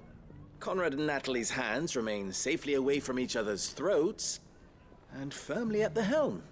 Our stores are full, and the bandits still too disorganized to raid them. Just as the good Lady Jane and Lord Underhill intended. Are you a lord? Lubor's going to be one too. They're going to make him the Lord of Dalimil, because of how he stopped all the grown-ups from fighting. It's the mayor of Dalimil, dear child, and the vote hasn't taken place just yet. But if the people wish me to lead them, I shall. And my first act will be to build a school so that menaces like you two learn not to interrupt your elders. Speaking of menaces, there may be a rather worrying one just over the horizon. May there indeed. I'm afraid the example Conrad and Natalie set in putting aside their differences and presenting a united front might have caught the bandits' attention. And they might have elected to take a similar approach. They have formed what one could call a League of Outlaws, and they grow more organized by the day. But we'll fight them all off just like last time, no matter how many of them there are. Won't we, Lubor? Of course we will. If we continue to work together, we can overcome any challenge we choose to face. The longer we avoid facing this one, the more difficult it will be, until the only way to overcome it might be to run for the hills. Our best hope is to nip these efforts at organization in the bud, by finding those ne'er-do-wells who have yet to join the cause, and ensuring that they never do. Perhaps a certain Lord Underhill might be willing to lend us his aid once more? How could I refuse? Thank you, my lord. Victor will fill you in on the particulars. I have him stationed by the desert gate, receiving and collating reports from my scouts.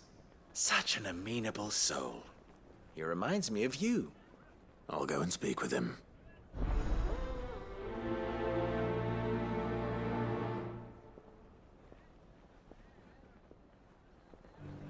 What's the difference between A League of Outlaws.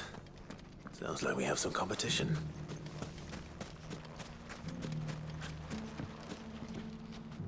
Still in Dalimil, Victor?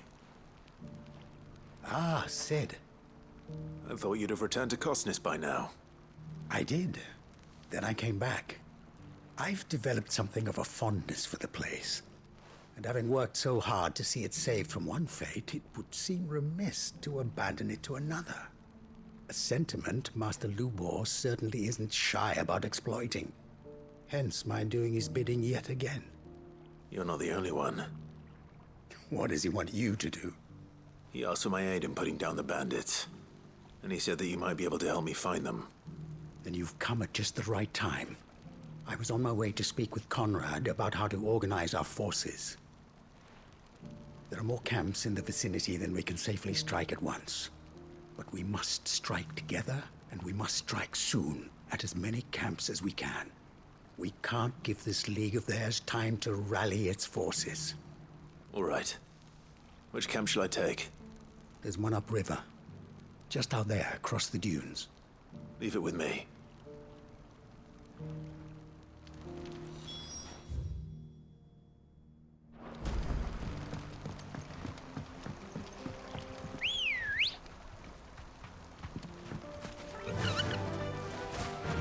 Those ne'er-do-wells.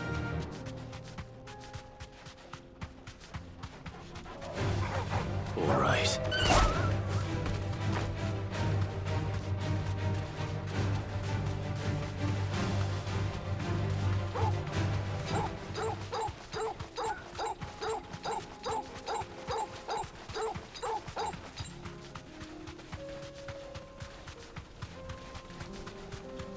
That must be the camp Victor mentioned.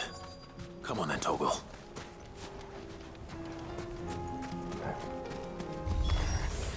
That's him! The one who killed Locke and Fingers!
Over here!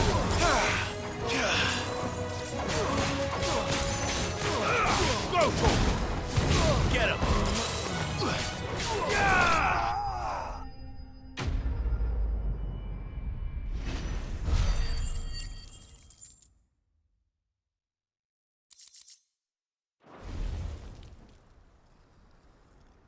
I'd better let Victor know. Sid, where are you? Ah, I see the bandits didn't pose you any trouble. No, but that's not why you're here, is it? No. Something's happened. We need you back in Dalimil. What is it? The whole town's in uproar. They're saying that Lubor is a bearer.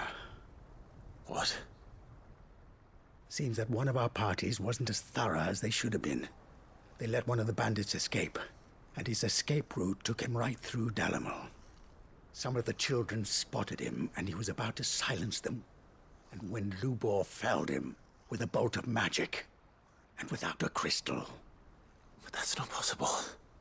It is, if he's a bearer and has been hiding it all these years, which is what people are saying. If he has, well, I wouldn't blame him. No man is branded by choice. Still, all those people see is a man who's lied to them all his life. One who was made a leader of himself when the world believed he should have been a slave. Fuck. I don't know where we go from here, but I know one thing. Lubor needs all the friends he can get right now. You're right.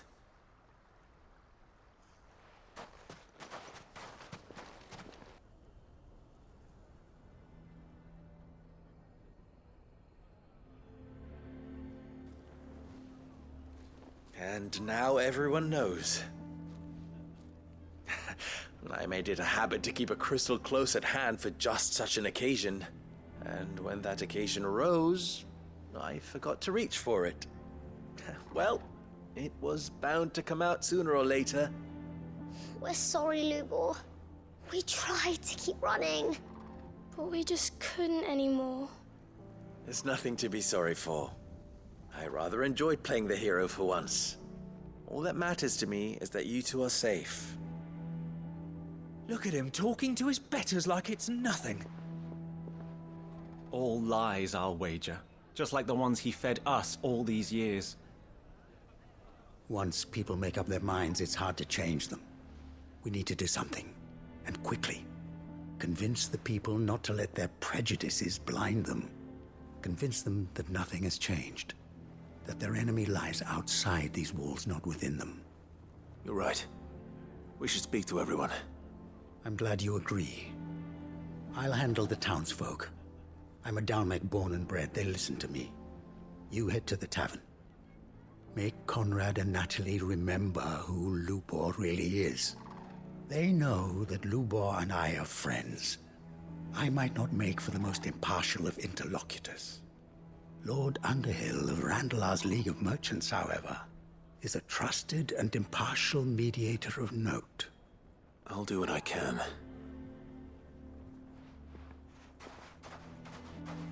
Lubor, stay here with the children. I can't promise anything, but we'll try. And that is all I can ask of you.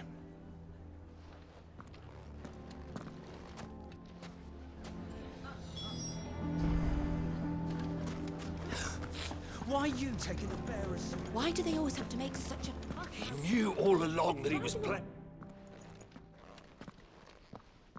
Forgive me for disturbing you, but could I have a moment of your time? I've seen your face before. As have I. Lord Underhill, wasn't it? Of the League of Merchants.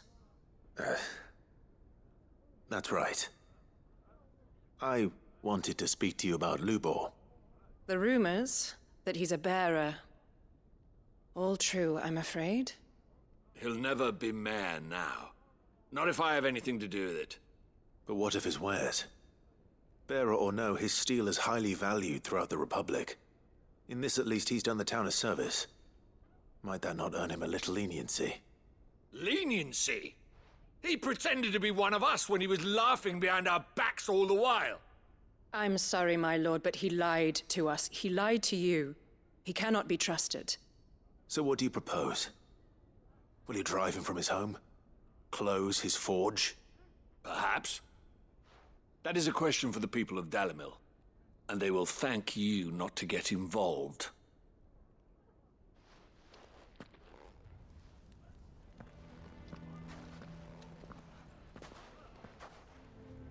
The townsfolk have made their minds up.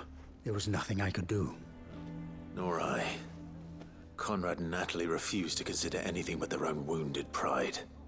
You never know. Once their anger is cooled, they might see things differently. For now, we should report back to Lubor. All right.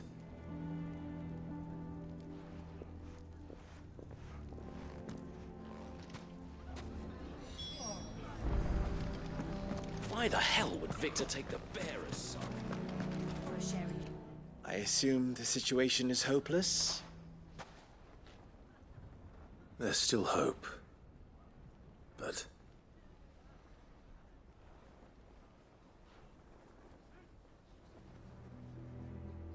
But perhaps not in this lifetime, I think it's fair to say. You mustn't think like that, Lubor. Give them time. They'll come around. We'll talk some sense into them in the end, you'll see. No, you won't.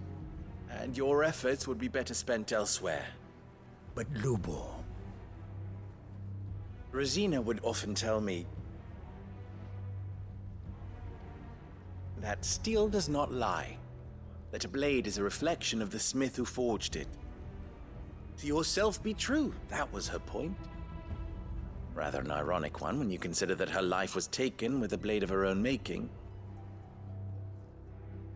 But I do not doubt that she was always true to herself and what she believed in, right to the end. And so must I be. I must do what I know to be right, no matter what others might think of me. And now, I know what that is. I must embrace my new role of villain so that the people of Dalimil have something to unite against. For only united can they hope to stand against the threat that awaits them. I'll need to make a suitably dramatic exit, of course. Don't go, Lubor. You're the only one who was ever kind to us. We'll be all alone. Again. Trust me, little ones. It is for the best that I go. Not only for the town, but for you, too. How could it possibly be for the best? These children need you. The least you can do is give the townspeople a chance to change their minds. They would not take it, Victor. It's over. Over, you say? And so just like that, you're going to throw this town and these children to the wolves? I thought you were better than this. But it seems you had me fooled as well. Victor. Forget it. Do what you will. You sure you're making the right choice, Lubor? Of those available to me, I believe it's the best one. Yes. But where are my manners? Here. A reward for clearing out that bandit camp. Right then. I have packing to do. If there's anything I can do. Anything. I'll bear it in mind. Thank you.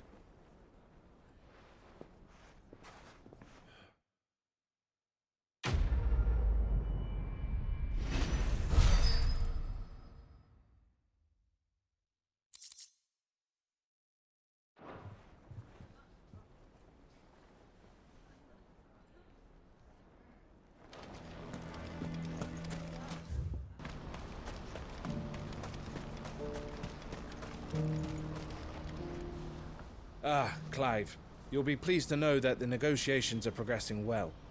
That is good news. Yes. Our comrade in Randala has just sent word that the contract should be signed very soon. But I still have much and more to prepare. It's a huge undertaking moving this many bearers at once. You couldn't do me a quick favor, could you?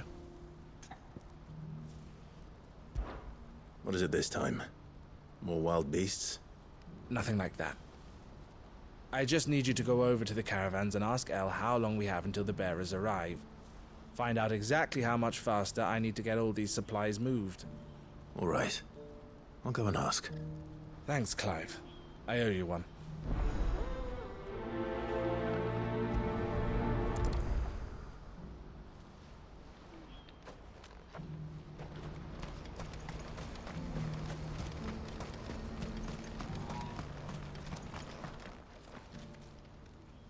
Don't blame yourself, El. This is their fault, not yours. I know, but... No buts about it, all right?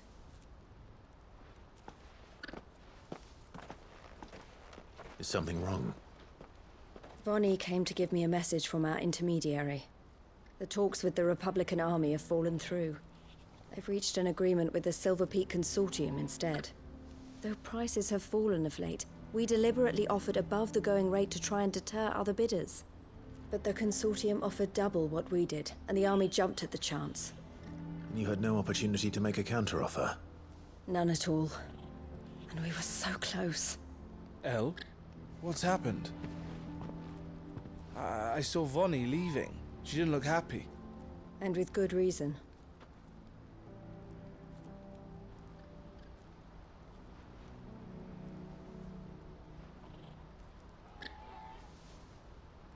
But I thought we were the only ones the Fist were speaking to about the bearers.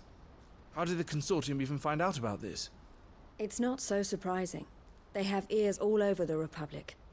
This isn't over. The Consortium will have to sell these bearers eventually, and at the price they paid, buyers will be few and far between. I'm going to Randalar myself. Alone? You sure that's wise? Are you offering to be my bodyguard? How kind. Meet me at the checkpoint near the capital gates. I'll send an owl ahead and request a meeting. You go to Cashlock, Theo, and get everything ready. We've waited far too long as it is. Even if I fail to free these bearers, there will be others. Someone needs to prepare the place and keep any prowling beasts at bay. Oh, and that's me, is it? Well, it looks like I'm following orders till she gets back from meeting the Silver Peak Consortium, who've been doing their best to undermine our scheme. She'll never join them after this, surely. No, she said it herself. She still has plans for Cashlock, even if this one falls through. She means to stay with us, then. I can't say I'm not happy to hear it, but... is this what she really wants? You have to trust her. You're right. It's what she wants now. And if El's off fighting for the cause, I should do my part too. So I bid you farewell and safe travels, my friend. I'll gather my men and leave for Cashlock. We'll make sure the place is well stocked and defended. You go to Randalar and see if you can stop my sister biting the Consortium's heads off. If she won't consider her prospects, someone has to. I'll do my best.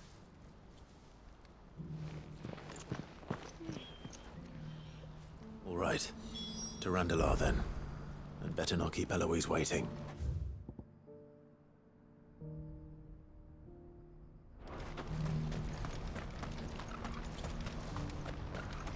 Who needs a porter when there's no...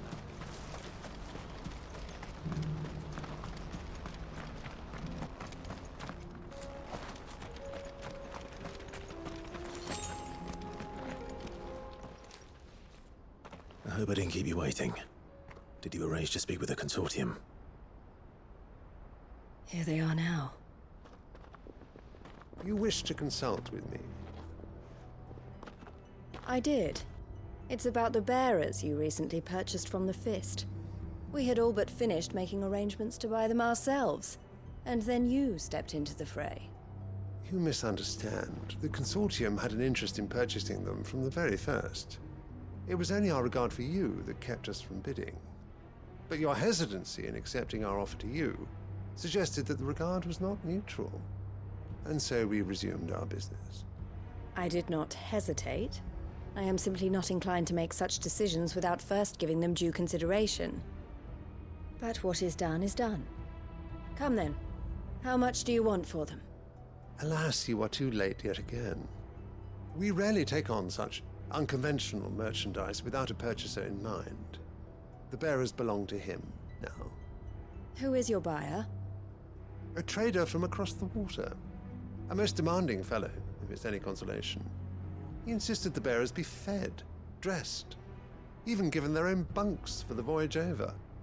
That's what you get when you deal with continental types. I wouldn't know. Oh yes, the culture on the continent is quite different to ours. They pay good money for bearers not fit for the knacker's yard, and treat them like kings. But as long as they pay... That does sound unusual. No matter then. If they've already left our shores, there's little that can be done. Allow me to withdraw my interest.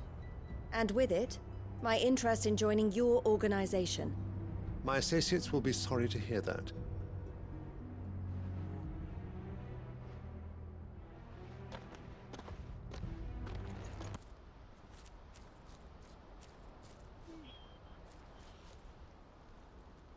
I'm sorry you weren't able to save them. As am I. But I only have myself to blame. He was right, you see. The Silver Peak Consortium did intend to buy those bearers before I did. Their representative hinted at a possible purchase when he came to recruit me. I feigned interest in joining them in the hope he might be encouraged to tell me more. And he did just that. As soon as he left, I sent my own offer to Randalar. So you never... No. I entertained the Consortium's proposal solely so I could learn more about those bearers. But I was a fool to think they wouldn't find out. I knew exactly who I was dealing with. You tried. I did. And if what he said was true, the bearers are to be well treated. Which is something, at least. But they deserved more. I wanted so badly to see them freed.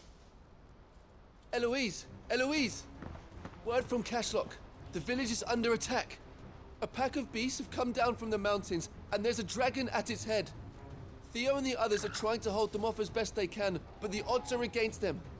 They need help, and fast. Theo! I'll go on ahead. Thank you, Clive. I'll gather some men and join you there. Just... make sure he's safe.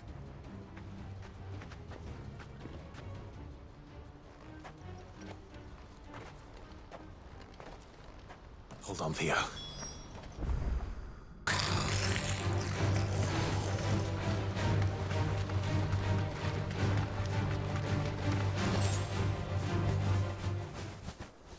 That'll do, girl.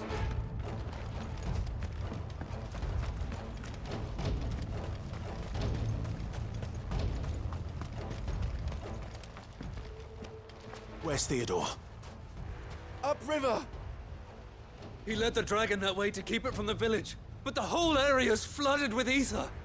We just have to pray he makes it out in one piece. I can do better than that. Torgal, with me.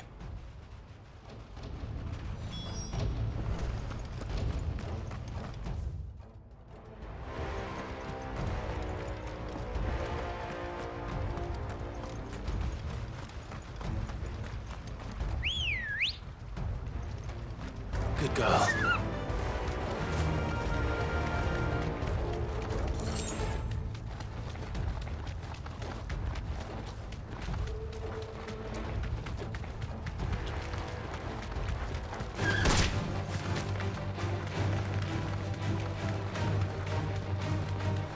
Where are you, Theo?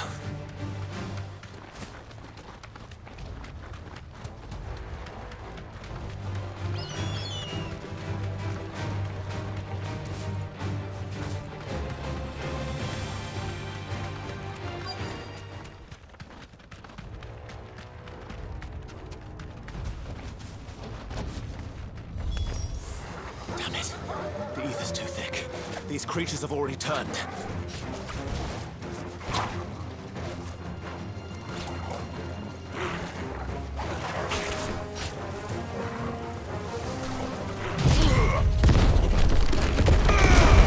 You're finished.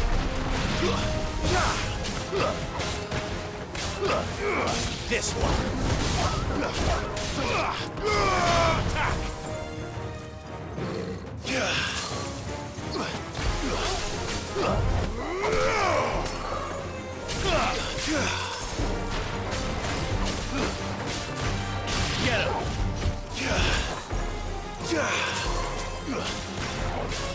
Over here! Sick 'em!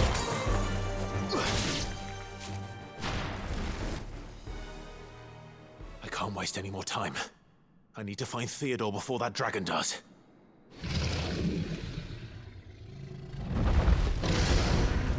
Looks like it's found me. This thing's turned as well. This isn't going to be easy. Get him! Sick him!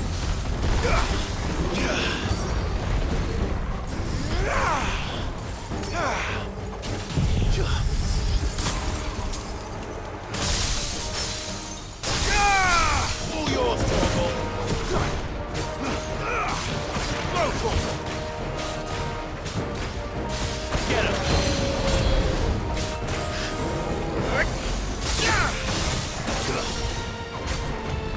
Over here!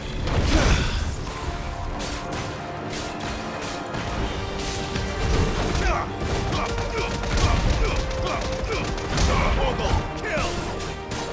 Over here! This one.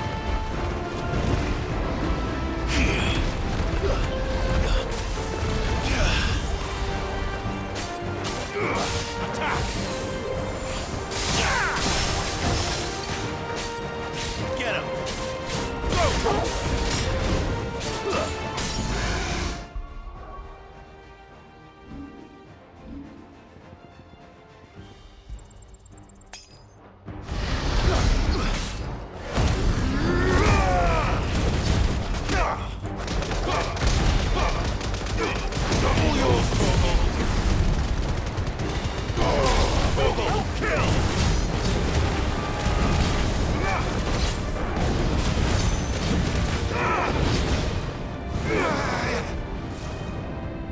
Over here! Yeah, nice try. Too slow. Over here!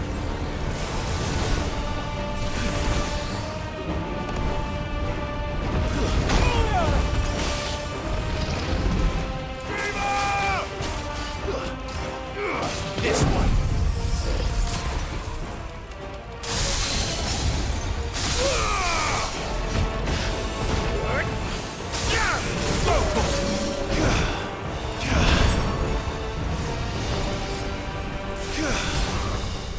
Fire and flame! Get him!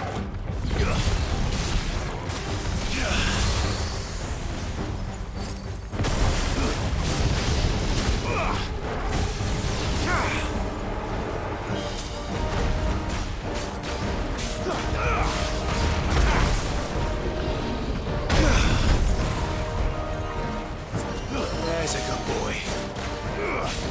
Get him! Go for it!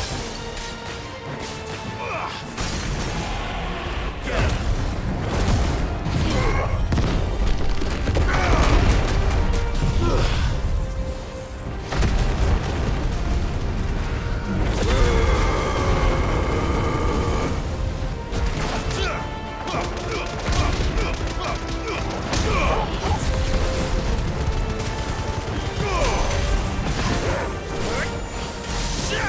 This one.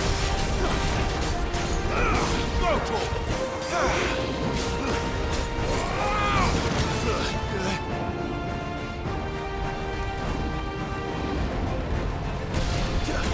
Too slow. Nice try.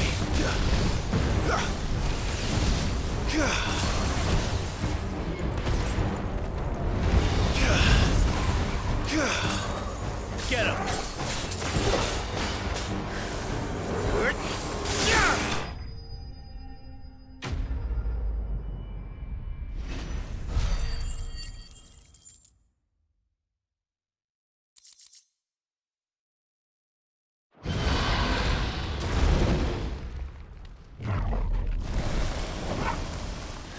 Clive? Theodore, you had me worried for...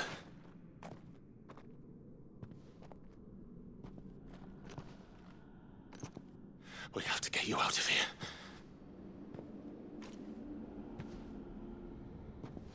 I think it might be a little too late for that. Bearer or no, there's only so much ether a man can take, and that Drake just wouldn't let me leave. You have my thanks, Sid, for finishing what I could not. For keeping Elle's dream. Theodore!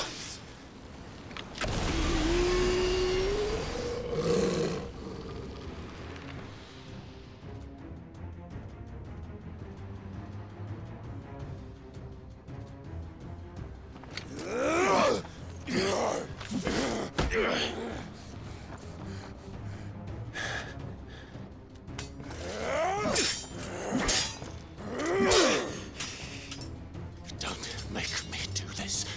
Stop it, Theo! Stop! Stay back, Eloise! He's turned. And so will you!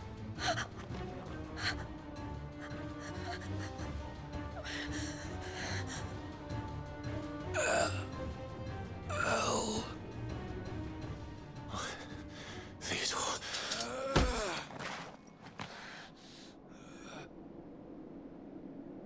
Take care of my sister. Theodore, wait. Goodbye, Elle.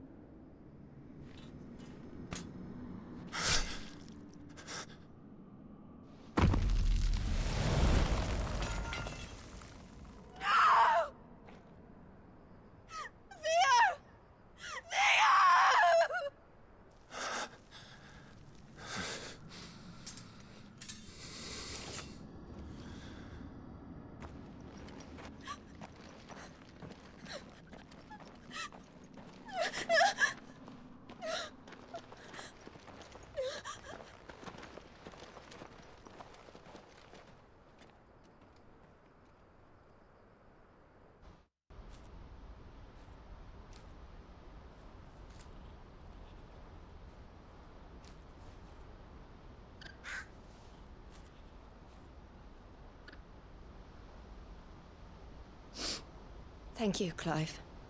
I think I'll be all right now. That was true bravery he showed.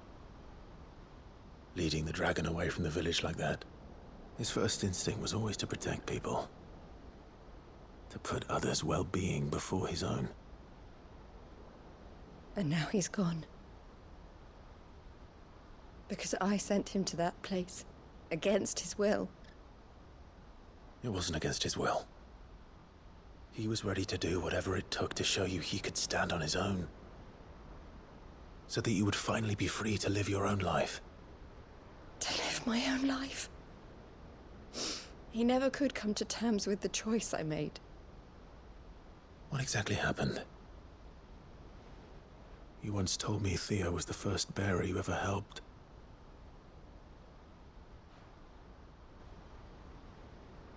We grew up in Canva. We were born to one of the great trading houses. And I was chosen to inherit the family business. I had my father's head for figures, you see. Theo did not. While I studied the art of commerce, he played at soldiers instead. A late bloomer, in more ways than one. For unlike most bearers, it wasn't until his 15th summer that his powers awakened. My parents tried to drive him out of the house and into the care of the constables. But before they could, I took him into mine. Theo told me something else. He clearly admired your devotion to the cause of freeing others like him from slavery. But he said you deserved a better life than this. He wanted to free you from what he called your bonds, just as you freed him from his.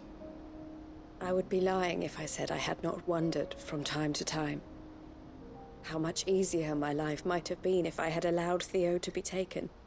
and devoted myself to the family business instead.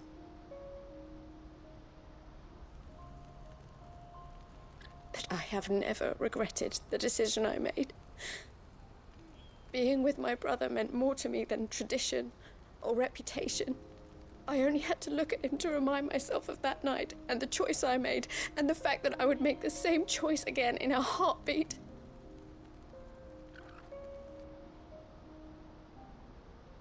He was never a burden. How could he even think that? If anything, I was the one who weighed him down. You weren't, Eloise. He said it himself, that he had always been grateful to you for saving him, and that he wanted to repay you by letting you live the life you were denied. Neither you nor Theo weighed each other down. You loved one another. You did whatever was necessary to continue living your lives together, and you always would have. You're right. All I ever wanted, all I ever did, it was so we could be together. Oh, Theo, why did you have to...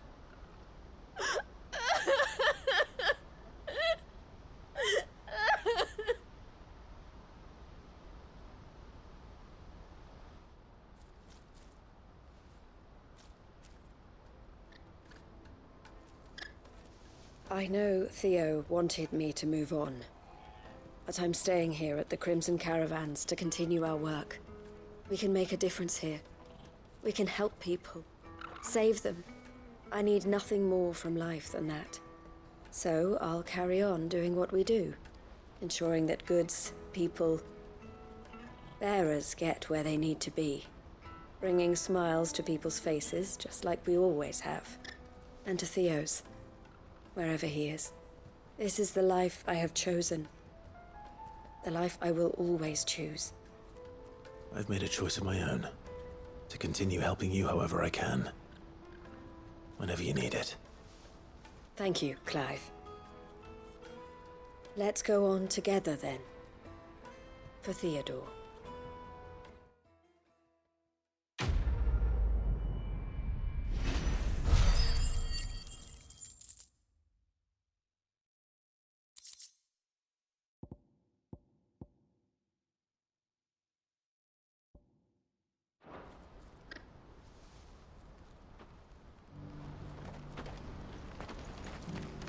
Eloise isn't the type to give up.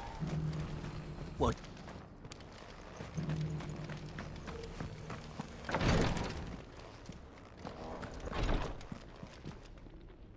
Lord Rosfield, is there aught the Undying might assist you with this day? Perhaps. My brother said that your order was helping him with his quest to uncover Ultima's origins. Have you learned anything of note since last we spoke? Little unless, I regret to report. I see. Be assured, however, that we will not rest until the truth is known. Even now, our archaeologians scour ruins in every corner of the realm for traces of Ultima's touch. Fallen ruins, I take it. Dating back as far as Phoenix Gate. Indeed. Ultima's thralls are oft sighted among the remnants of the fallen civilization, as if protecting the secrets concealed within. Secrets we'd see unearthed. Should our methods be of interest, my lord, mayhap it would please you to observe some of our number at work. Would that be possible? Of course. A survey is being conducted not far from here. Perchance you are familiar with Kretov, a small hamlet built around a fallen airship. I was due to visit my colleagues there to collect their preliminary findings, but if you would consent to do so in my stead, I'm sure that they would be honored to relate any discoveries they have made to you directly. All right. I'll go and meet with them. They will be most gratified, I am sure. Might I suggest you take the road through Titan's Wake? It will lead you straight to the village after but a short walk. Thank you. I will. I wish you a safe journey, my lord. May the Firebird's flames burn ever in your heart.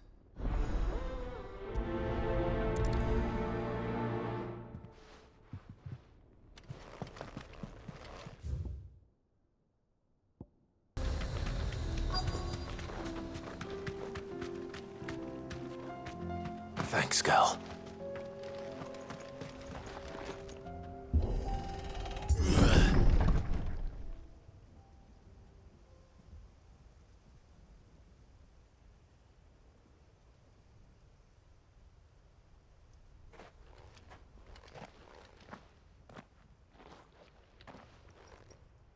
Oh no.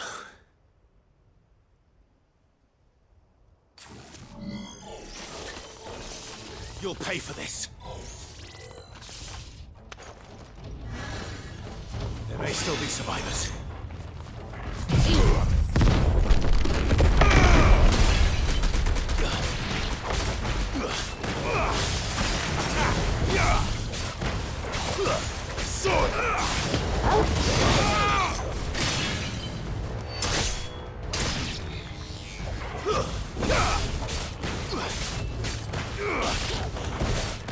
You're finished. Attack!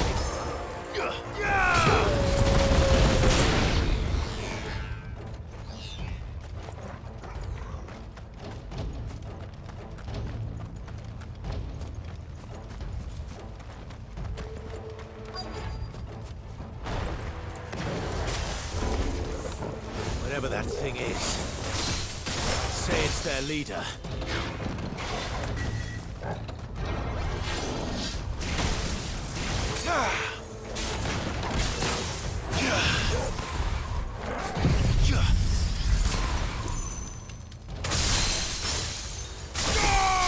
All yours, Torgal.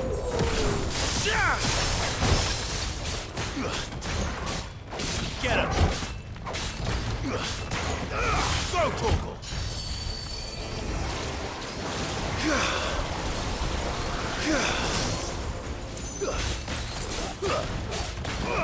Get him. Over here.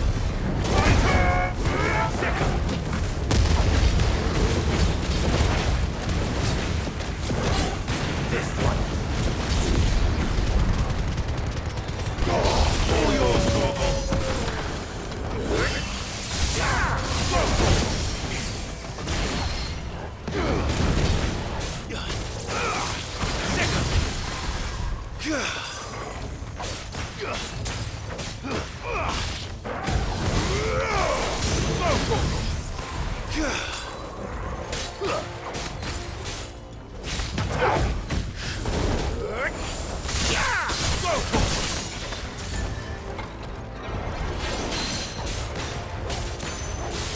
Over here!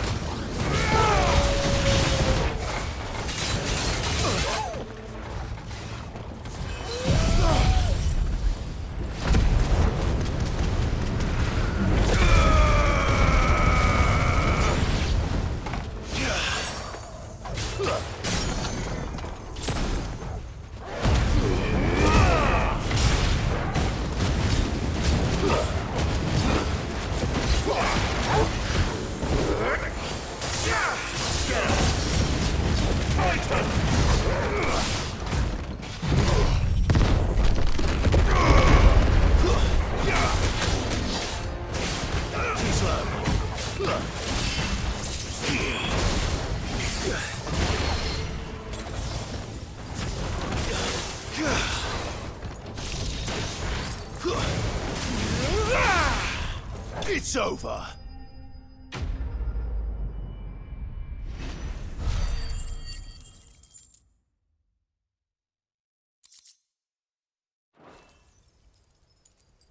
Should have stayed in the past.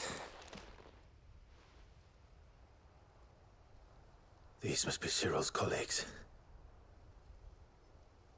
You have our thanks, stranger. Who are you? Ah, forgive me, my lord. I did not recognize you. You are Lord Rosfield, are you not? We are archaeologians, tasked with surveying this site. When the echoes appeared, our brothers here occupied their attentions. Thanks to them, and to you, we were, for a mercy, able to see our duty to its conclusion. You call that a mercy? Your brothers might still be alive if you put their safety before your duty. Surely this survey wasn't worth dying for. We are charged with uncovering Ultima's origins. A duty of the highest import, as I'm sure you will agree. And you think your dead brothers would agree with you too? I know they would. They gave their lives for the cause, an honor to which all Undying aspire. Now, to what do we owe the honor of your presence, Lord Marquis? Cyril told me of your work here, and I agreed to collect your findings in his stead. I see. That is most kind. Pray, take them then, with our humble thanks. May the Firebird's flame burn ever in your heart, as it does in ours.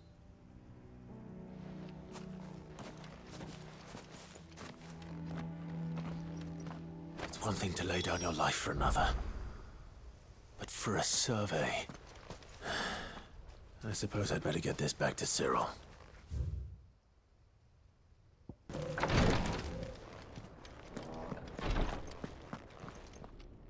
Ah, you are returned, my lord. I collected your colleagues' preliminary findings. Here, take them.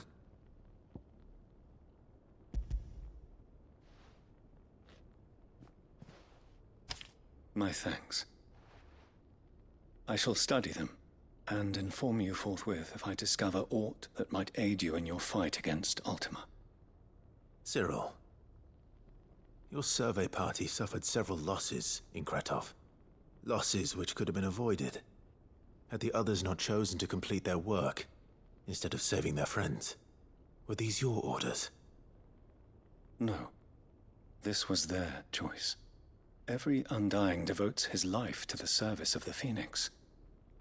It is our sole duty, and should we die in discharging it, so be it. Even when death is avoidable. My lord, I fear that this is not a point over which it would be fruitful to argue. The Undying have served the Phoenix for countless generations, and your opinion of our methods, however earnest, is not like to change them. We live to serve the Phoenix. Our very order exists for that purpose, and that purpose alone. Cyril, I know that you and your brethren answer only to Joshua, but allow me to offer you a word of advice. It does not further the cause of the Phoenix to have his loyal followers surrender their lives without good reason. Provide your survey parties with an escort, that they might live to do their duty for years to come. Think not only of how you can serve the Phoenix, but how Joshua would want you to serve him. Please. For all our sakes. I thank you for your advice, my lord. If you will permit me to respond, our faith in his grace, Joshua Rossfield, is absolute. And we of the Undying will do what we believe is right to fulfill our duty unto him. As first shield to the Phoenix, I am sure you understand what it means to do one's duty. I do. Then we are of the same mind. And it is my hope that we may continue to do our duty together.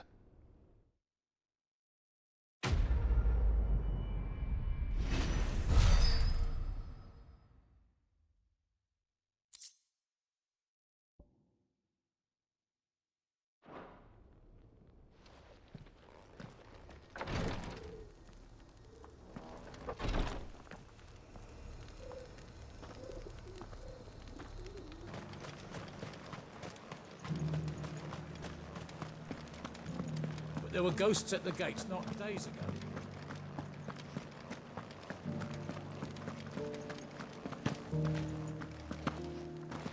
Those things I said before.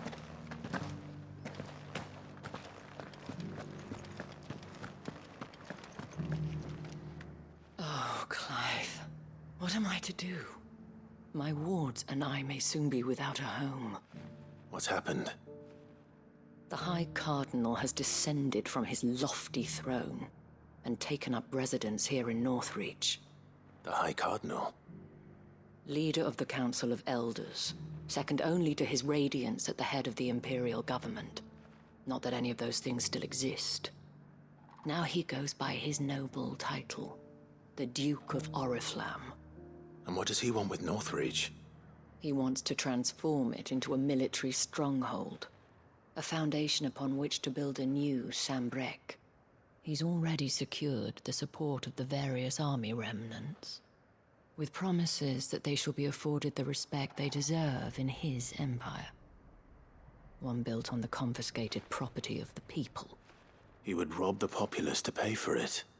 Believe me, I have used every means of persuasion to discourage him from this folly.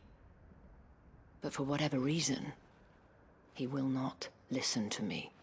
What does Captain Philippe make of this? When the town was under attack, it was him the soldiers rallied around. Couldn't he use that influence again? How? By speaking out against one of the most powerful men in Sambrec. A man whose stated aim is to revive the empire Philippe's comrades swore to serve, and to improve the soldiers' lot within it. The captain can offer them a regular supply of gruel, and an occasional trip to the Vale to help them forget the terrors they face each day. The Duke offers them a vision of strength and safety. No. Any attempt to incite mutiny would cost Philippe the support of his men, if it did not cost him his life. But given the mood around town, mutiny may yet be unavoidable. The people have little appetite for further deprivation, least of all when it serves only to elevate others. And who could blame them? Clive, would you appeal to the Duke on my behalf? For your services to Northreach, you have the respect of the soldiers, and they will take you to His Eminence if you ask them. And unlike Philippe, no bonds of loyalty prevent you from speaking your mind to the man. Well, will you try? You could hardly fare any worse than I did. I'll see what I can do. Thank you, Clive. Tell me then, where will I find this Duke of Oriflamme? In the garrison? Overseeing the troops, yes. All right. Wish me luck.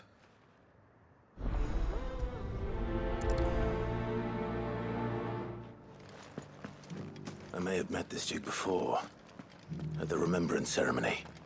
Let's hope I didn't make a strong impression. Those things I said before. You needn't fret. The creatures have been dead.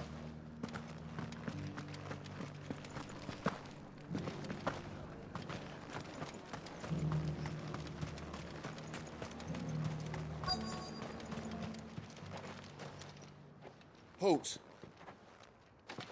Oh, sorry about that. You're the dame's man, aren't you? You got some business with the captain? No, actually. With the Duke. I was hoping I might be able to speak with him. We're under orders not to let any civilians pass. But you should be all right. His Eminence has heard all about you and your heroics. Wait here. I'll go and ask.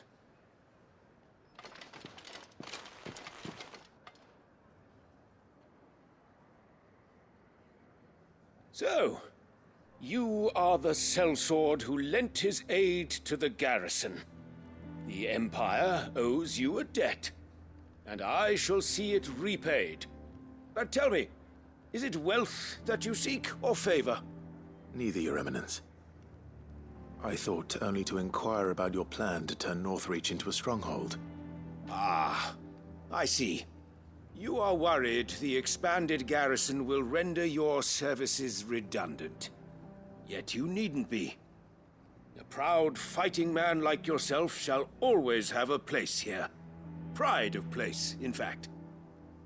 For too long has the contribution of the noble soldier been under-reckoned. But no more. For it is they who shall see the Holy Empire rebuilt beginning right here in Northreach. Why here, Your Eminence? The town has been fortunate enough to escape largely unscathed from the recent troubles. Her defenses are sound, and her garrison well prepared. Which is more than can be said for Oriflamme or Twinside. The Empire wants for a capital, and I believe Northreach to be the perfect place. With Caer Norvent as her citadel. Once we have seen to the refortification of both the town and the castle, we need only build a wall around both to create a city that would be the envy of the twins. Plans are already underway for the construction. Soon enough, these thralls shall learn that they are no match for the might of Sanbreque. I fear you underestimate how dangerous these creatures are, Your Eminence. Should they return in force, you will need all the people of Northreach to come together in defense of the town. Something they may be loath to do if they've been deprived of their worldly goods. The people will do as their leaders command. If Sanbreque is to be rebuilt, she will require a functioning government. One whose authority is beyond question. That is why this levy is necessary. So that any man who wishes to join the army might do so and be fed, outfitted, and paid as befits a defender of the Empire. And yet there are those who persist in peddling the treasonous lie that I seek to steal from the people and drive them from their homes. I suspect they're afraid of losing what little they have left. Precisely. The common folk have little and less, and you mean to deprive them of even that. You would sow the seeds of your new empire in your own salted earth. Sabine, we have discussed this. Yes, and I told you then how putting the empire before her citizens would lead only to revolt. Without an empire, there are no citizens. And in yours, there will be only beggars. Is that what Griga wills for her people? Do not take her name in vain, Sabine. I'll come back later. A citizens' revolt. I wonder what the people really think of the Duke's plan. It wouldn't hurt to ask them, I suppose. Let's begin with those on the other side of the wall.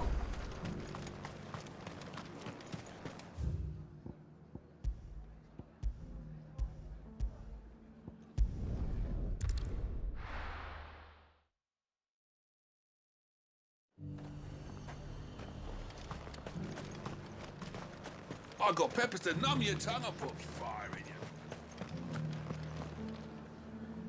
All right there. What is it you're after, sir? Just your opinion, actually. I wondered what you thought of the Duke of Oriflamme. Oh, him. Not much. None of us traders do.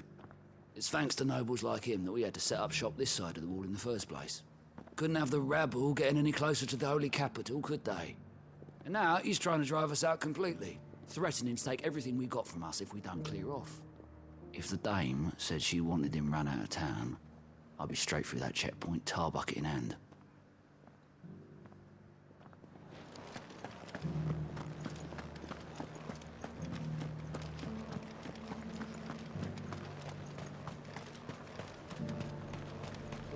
Why, your stall is as...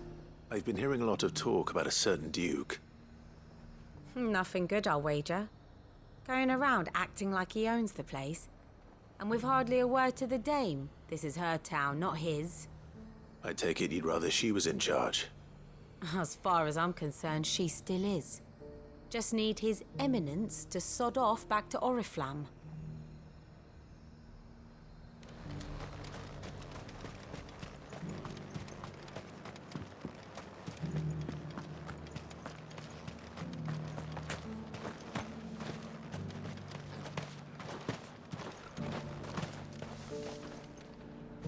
A question, if you don't mind.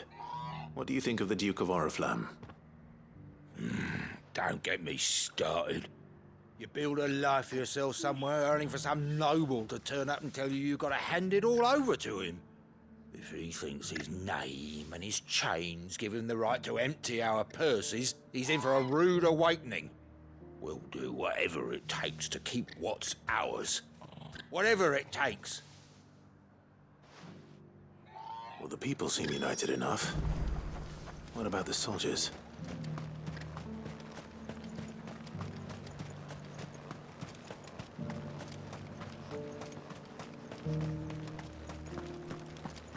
There were ghosts at the gates not days ago. You needn't fret. Those things I said before. Excuse me, do you have a moment? I wondered if you'd mind sharing your thoughts on the Duke of Oriflamme. Well, he's made a lot of enemies coming in the way he did. I mean, look around us. You can see the state the realm's in. The traders might not like having the screws put on them, but if they volunteered a few more of their hard-earned gil before things got bad, maybe they wouldn't have to. I think the Duke's got a point when he says rebuilding the Empire's the best way of making sure we're all protected. And if that means people who don't know one end of a sword from another have to make way for those who do, well, that's just how it goes.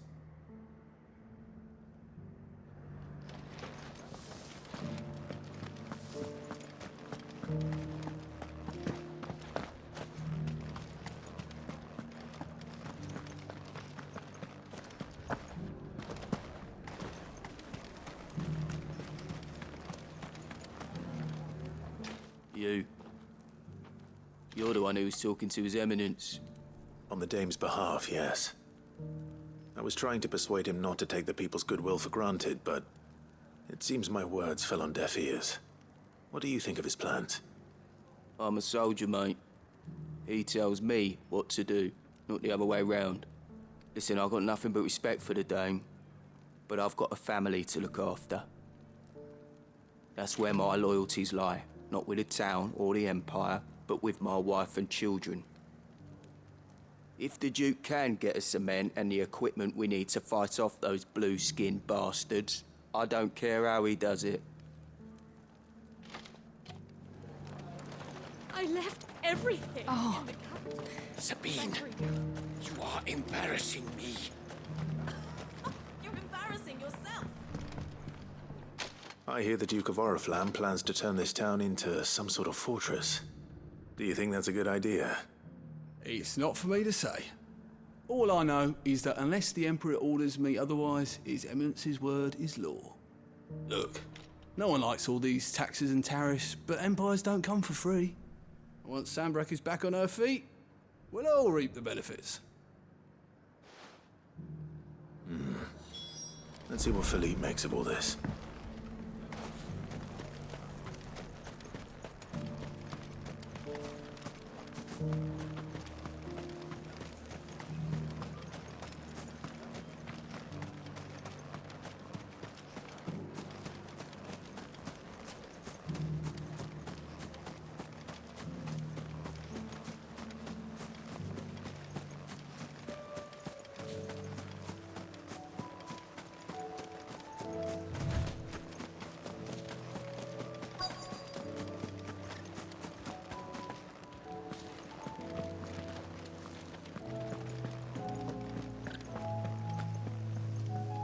Captain, do you have a moment? For you? Certainly. Clive, wasn't it? Thank you for last time. How can I help you? I wanted to ask you about the Duke of Oriflamme. Do you intend to go along with his plan? But to tell you the truth, I'm in two minds. It's my sworn duty as a captain of the Imperial Army to obey his orders. But I can't say I agree with him. Philippe, I remember you saying that you became a soldier to protect the people you loved. The Dame included. That's right, I did. Well, she doesn't agree with the Duke's orders either. She thinks they could tear Northreach apart.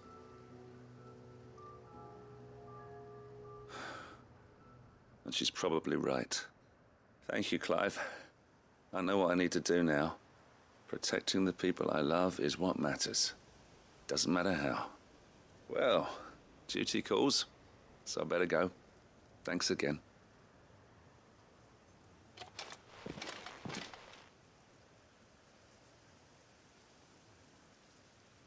It seems Philippe wants to do the right thing at least. I expect Isabel will be pleased to hear that, if nothing else.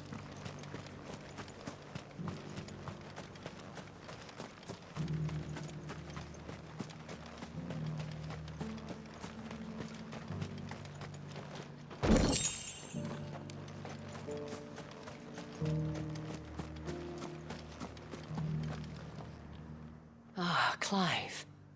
How did you fare? Were you able to speak with the Duke? I was, but...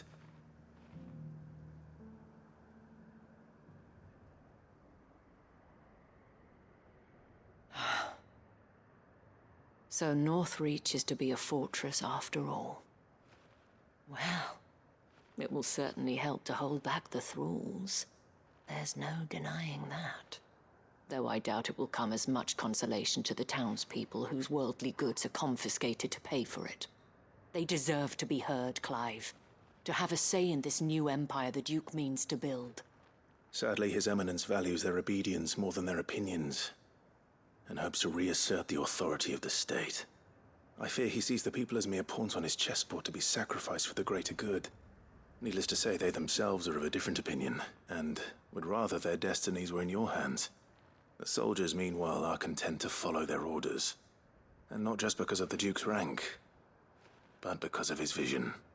I thought as much. Had I sworn to protect Sambrek, I dare say I too would want nothing more than to see it rise from the ashes.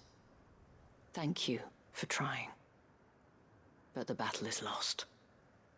I don't know about that. What happened to your uniform? I handed it in, along with my resignation. Told the lads I wished them well, but that I owe it to those I love to call it a day. But why? Because I realize what really matters to me. Not following some nobleman's orders for the sake of it, but protecting what I care about. Protecting Northreach. I honestly don't know when those monsters will return, but I'm certain they're not finished with us yet. And when they do come back, we need to be ready for them. We need to stand together, all of us. And with you to lead us, milady, I reckon we can do it. It was you who finally convinced me, Clive. There's no point following orders if they go against everything you believe. Indeed. All of us, standing together. That has always been Northreach's best hope, and one which still lies within our grasp. We have only to turn our attentions to the true enemy. Thank you, Philippe, for showing me what I must do. Anything for you, milady. Speaking of standing together, would you mind if I borrowed a few of the lads from the Vale to help keep watch around the town? I fear His Eminence has loftier tasks in mind for the guard. Not at all. Be my guest. Wouldn't be the first time.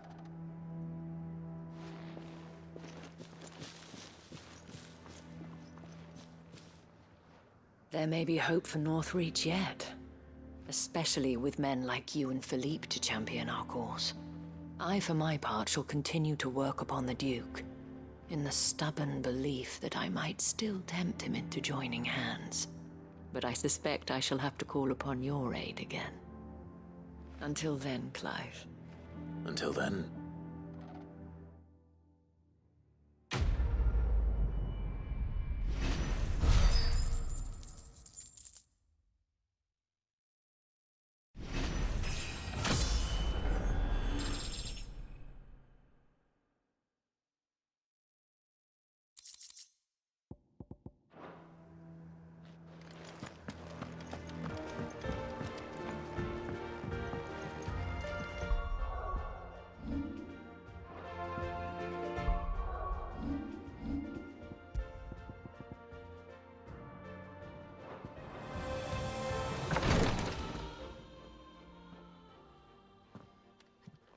How are you feeling, Joshua? Better than I was. but not nearly as well as you should be. Your cuts and burns may have healed, but your body still bears the burden of every spell cast. And what would you have had me do? It was no ordinary foe we faced. It was the Warden of Darkness. Yet still, it was not enough. The king could have ended me at any moment, but instead chose to toy with me like a curl does a mouse. You underestimate yourself. Oh, it was crystal clear. Only one man established his dominance that day, and that man was Barnabas. I'm sorry, brother. That was ill-spoken. It's just, I have never felt so powerless. And when so many are looking to us for strength, perhaps the prince feels the same.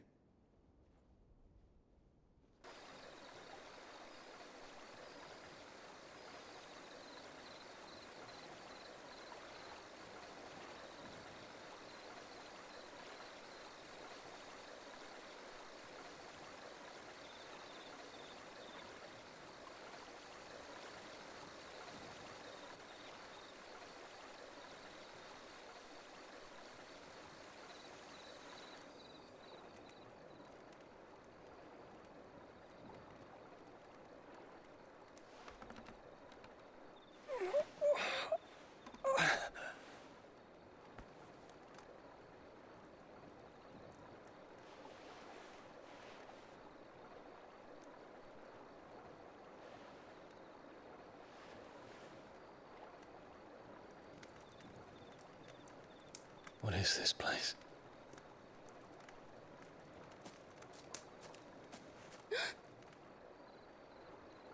Don't move.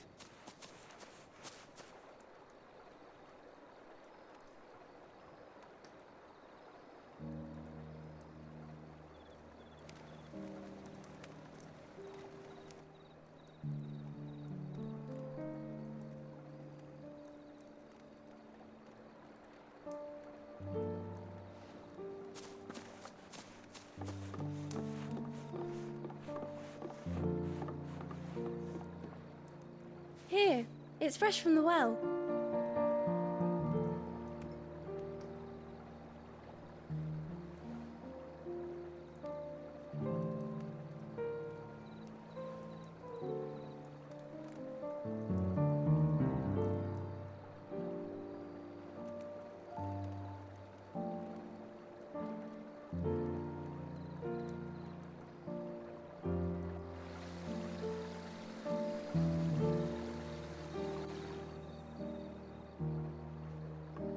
Grandmother told me spirits sometimes get lost, and that the lanterns guide them to their proper place. I set one on the river for her when she passed away.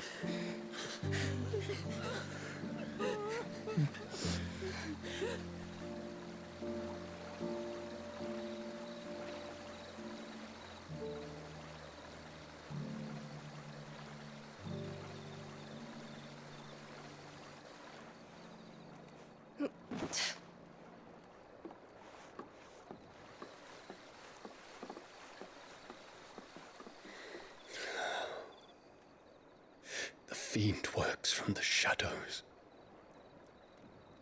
Was it you who guided my hand then, Ultima? No, not you.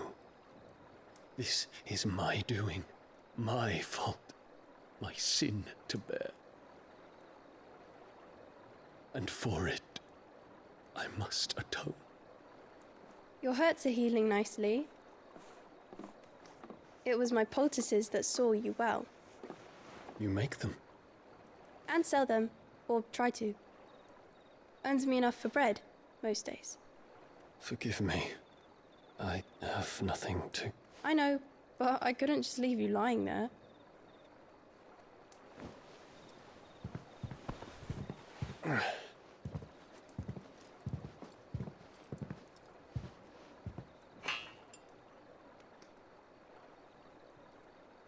You're going then? Of course. I'm healed. Thanks to you and your poultices. sure you promise to come back and visit?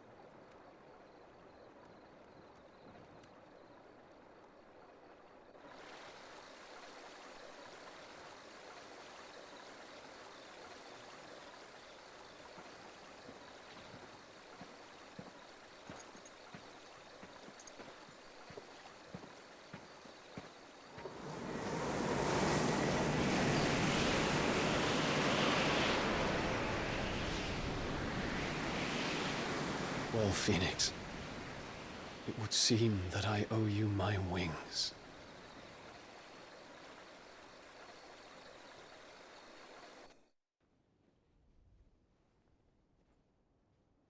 Perhaps he can find an answer. You will be returning to Waloed soon, I gather. I see no reason to wait. Then neither do I. I can think of a few, but I doubt they'll stop you. You will take your medicine. Of course, Lady Daya. Set on leaving already, are you? How long will it take us to get back to Ash? Dunno, about the same amount of time it took us to get here. Maybe less, if your uncle can find someone trustworthy to patch up the Enterprise. All depends on where we're putting into port, mind. Yes. It's not as if we can put ashore wherever we choose. We have to assume that the whole of Ash is hostile, and that we'll be attacked on sight. Then we must find a place they won't think to look. And I have an idea who might know of one. The Professor! I'll go and tell you come in. While you're plotting our course, I'll be in the shelves with your lawsman. I wish to pick his brains about Ultima. Then I'll talk to Karen about supplies for the journey. They may not be easy to come by in Ash.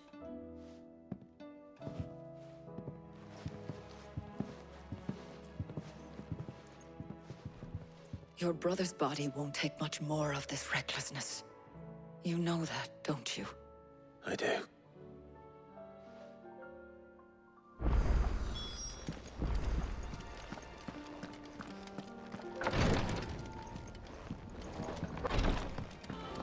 I still say it were a compliment. Say it, all you. Ah, Clive. I was wondering when you'd arrive. Please tell me you've come to take our young prodigy here off my hands. I'm not here for Mid. I need information on Ash. Then why not ask Molly if you can look in one of her ovens? Go on. As soon as the Enterprise is ready, we'll be setting out for Drake's Spine. And we're going to need a safe place to land. Preferably one that won't see my ship blown to shit and splinters. If it were that easy, do you think Waloed would have resisted invasion for so long? Very little is known of Ash, and the information we do have is spotty and outdated. We have the good King Barnabas to thank for that. Waloed's borders have been closed to outsiders since the day he seized the throne. If there is anywhere safe to land, you won't find it on my map. Then tell us what we will find. I'm sure you know better than we do. But no splinters. All right, if it will get you out of my hair. But interrupt me, and it's over. Understood?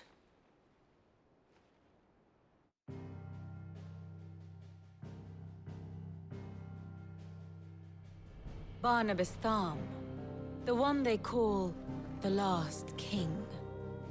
Understand him, and you will understand the kingdom of Waloed. Barnabas was only a boy when he arrived from beyond the southern seas, and barely a man before he united the ragged tribes of Ash. And having unleashed them upon the formidable Veldamark, he set his throne upon the ancient kingdom's ruins. The victory sent shockwaves around Valisthea, tales of Odin's might spreading through every court, parlor, and drinking hole in the realm. Note that this was in the year 843, and that the king still sits upon his throne some 40 years later, quite untouched by time. Waloed's recent inaction left many wondering if Odin had lost his appetite for war. And yet here we are. The Einherjar was committed to the fray, a bold declaration of intent. Orcs swarm around Drake's Fang, and throngs of Akashic haunt Canva's streets. Though how precisely the havoc they wreak serves Waloed remains unclear. Regardless, if the order to attack truly came from King Barnabas, then one thing is certain. Waloed has achieved the impossible, and made bedfellows of beastmen and the ether-addled alike. All of which is a roundabout way of saying that you will be in unknown territory when you set foot on Ash. Much of the continent has already been lost to the Blight, and what few ports remain will be fiercely guarded.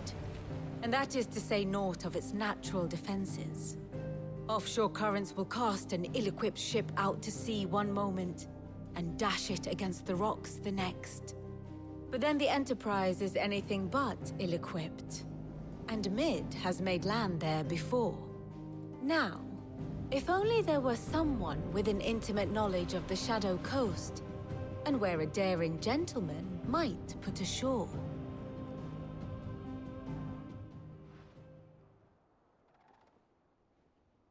You see, Clive, you had the answer all along. Do you think you can get us back to that beach, Mid? Picked you up from it, didn't I? Not that it were easy. The currents were a right bastard. But then, if it wasn't hard, it wouldn't be worth doing, would it? Well said. Thank you, Lady Vivian. If a few morsels of common knowledge and a sprinkling of tavern talk are worthy of your thanks, I wonder what genuine intelligence might earn me. Probably more visits. Mid, I need everyone in the ale hall now. I'll fetch Joshua from the shelves. Aye, aye, Captain.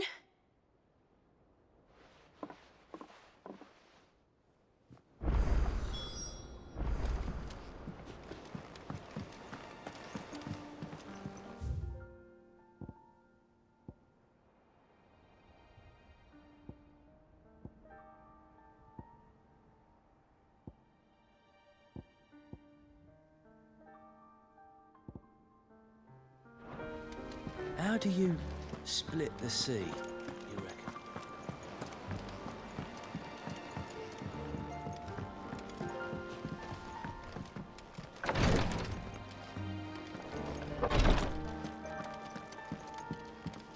Please, Your Grace, stay strong. Ah, my Lord Marquis.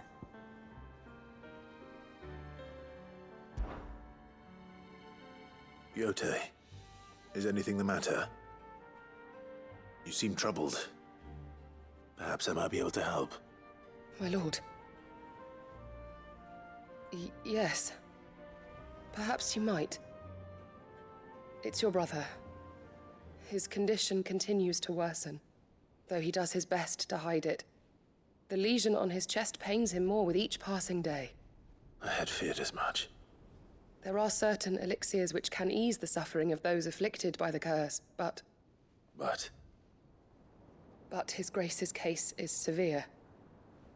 The drafts I have been able to prepare for him thus far have ceased to have any real effect. So I consulted with Talia and certain of my comrades among the Undying about the possibility of finding something stronger. And thankfully, a recipe was found.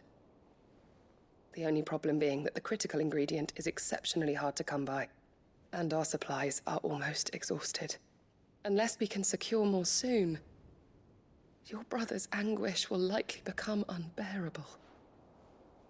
My lord, I know that I have no right to make demands of you. But would you help? For Joshua's sake. For Joshua? Anything. Thank you, my lord. So, what is this critical ingredient? A rare herb by the name of stonerwort. It grows only where the ether is densest. The vigor it stores in its stems helps to counteract the curse. We discovered a patch near the aqueduct in Rosaria. But alas, yet more ether has erupted from the earth there recently, leaving the whole area flooded. The search continues for a new source. One that we might reach without being turned. So it's only that you can't reach it. The Stonerwort itself is unharmed by the flood. Well, yes, but... Then I shall go in your stead. Oh, but, my lord... You've yet to find another source, correct? So for now, the aqueduct is our best hope. Besides, I'm a dominant. The ether can't hurt me. Well, if you're sure, my lord. Stonerwort is easily identified by its blood-red blooms. Search around the aqueduct, and you're sure to find some soon enough. I shall remain here and prepare the other ingredients.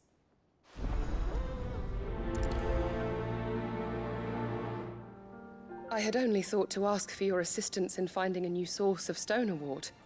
But if you're sure about collecting it from the flood by the aqueduct, I should be most grateful, my lord. Here's the aqueduct. Now to find our Stonerwort. Yote mentioned blood-red petals.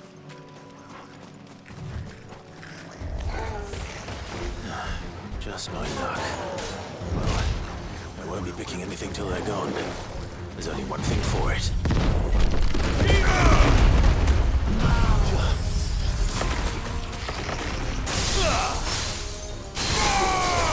All yours, Torgal!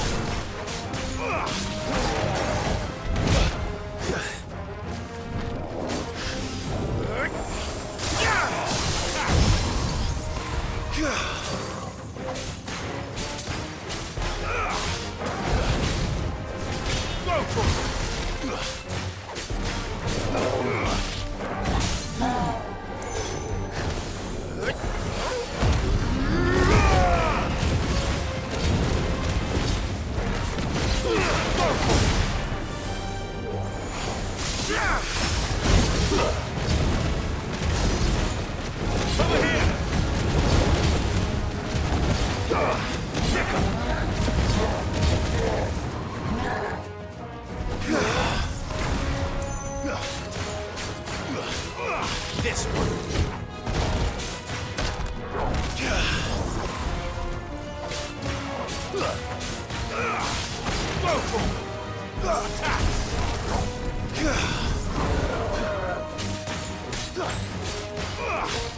Over here.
Here it is.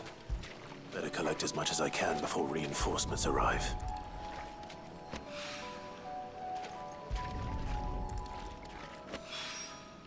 All right. That should do it. Let's get these back to Yote.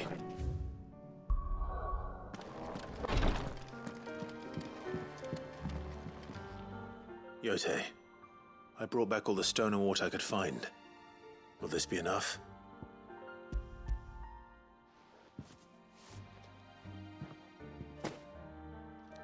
Yes, my lord. Thank you. I'm sure it will serve us until we can find another source. I'm very glad to hear it. You and His Grace are very much alike, you know. You think only of how you might help others, and never of the danger to yourselves. No more than you have minding my brother. You've risked a lot for him, and I thank you for it. I am honored that you should say so.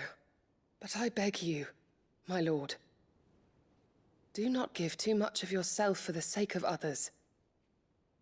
We could not afford to lose you. I'll keep that in mind.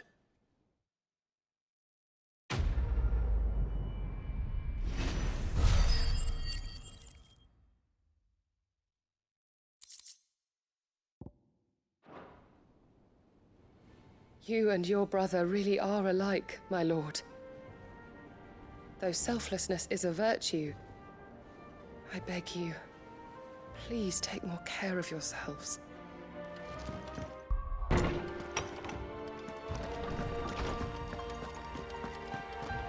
I have no reason to assume otherwise. Clive, you must listen to this. Lawsman, tell him. Do you recall when we spoke before on the divinity of Ultima?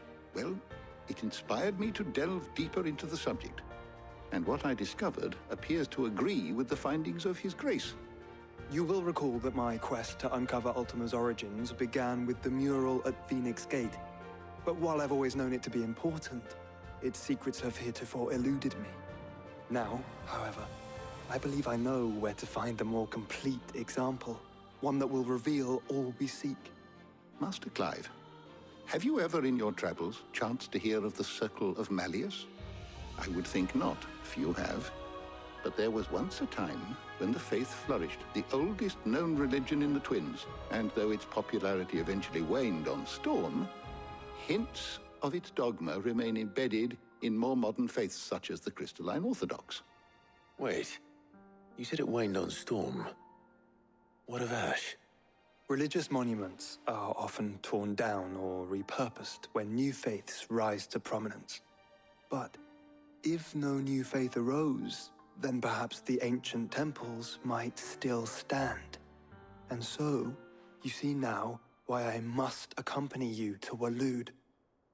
It would appear the past still has much to teach us, though in this case, it would not have been possible without the musings of Moss.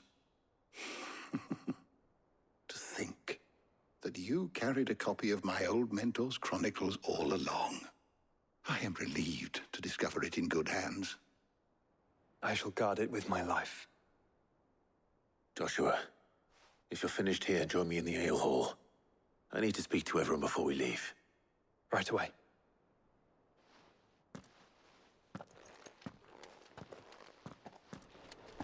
Mid said I could ride the Enterprise.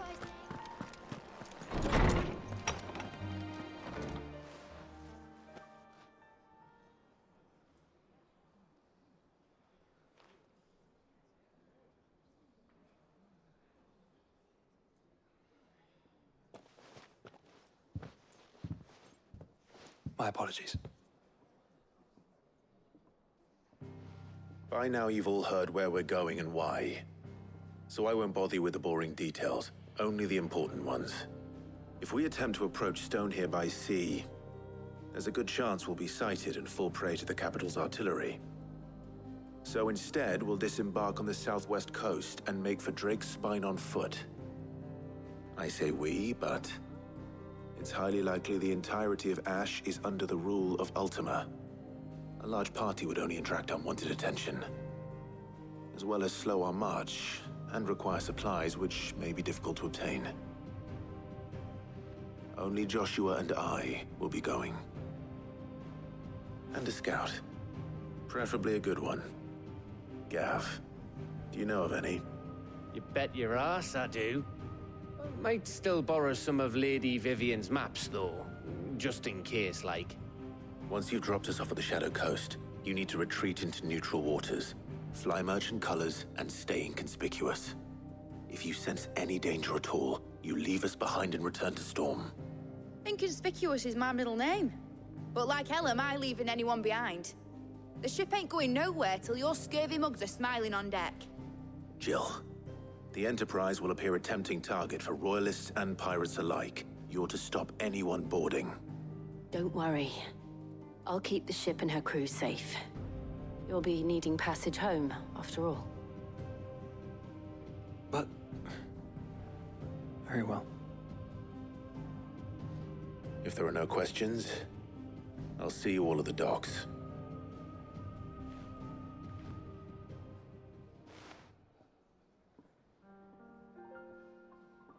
Let me know when you're leaving. I want a word before you go. Of course.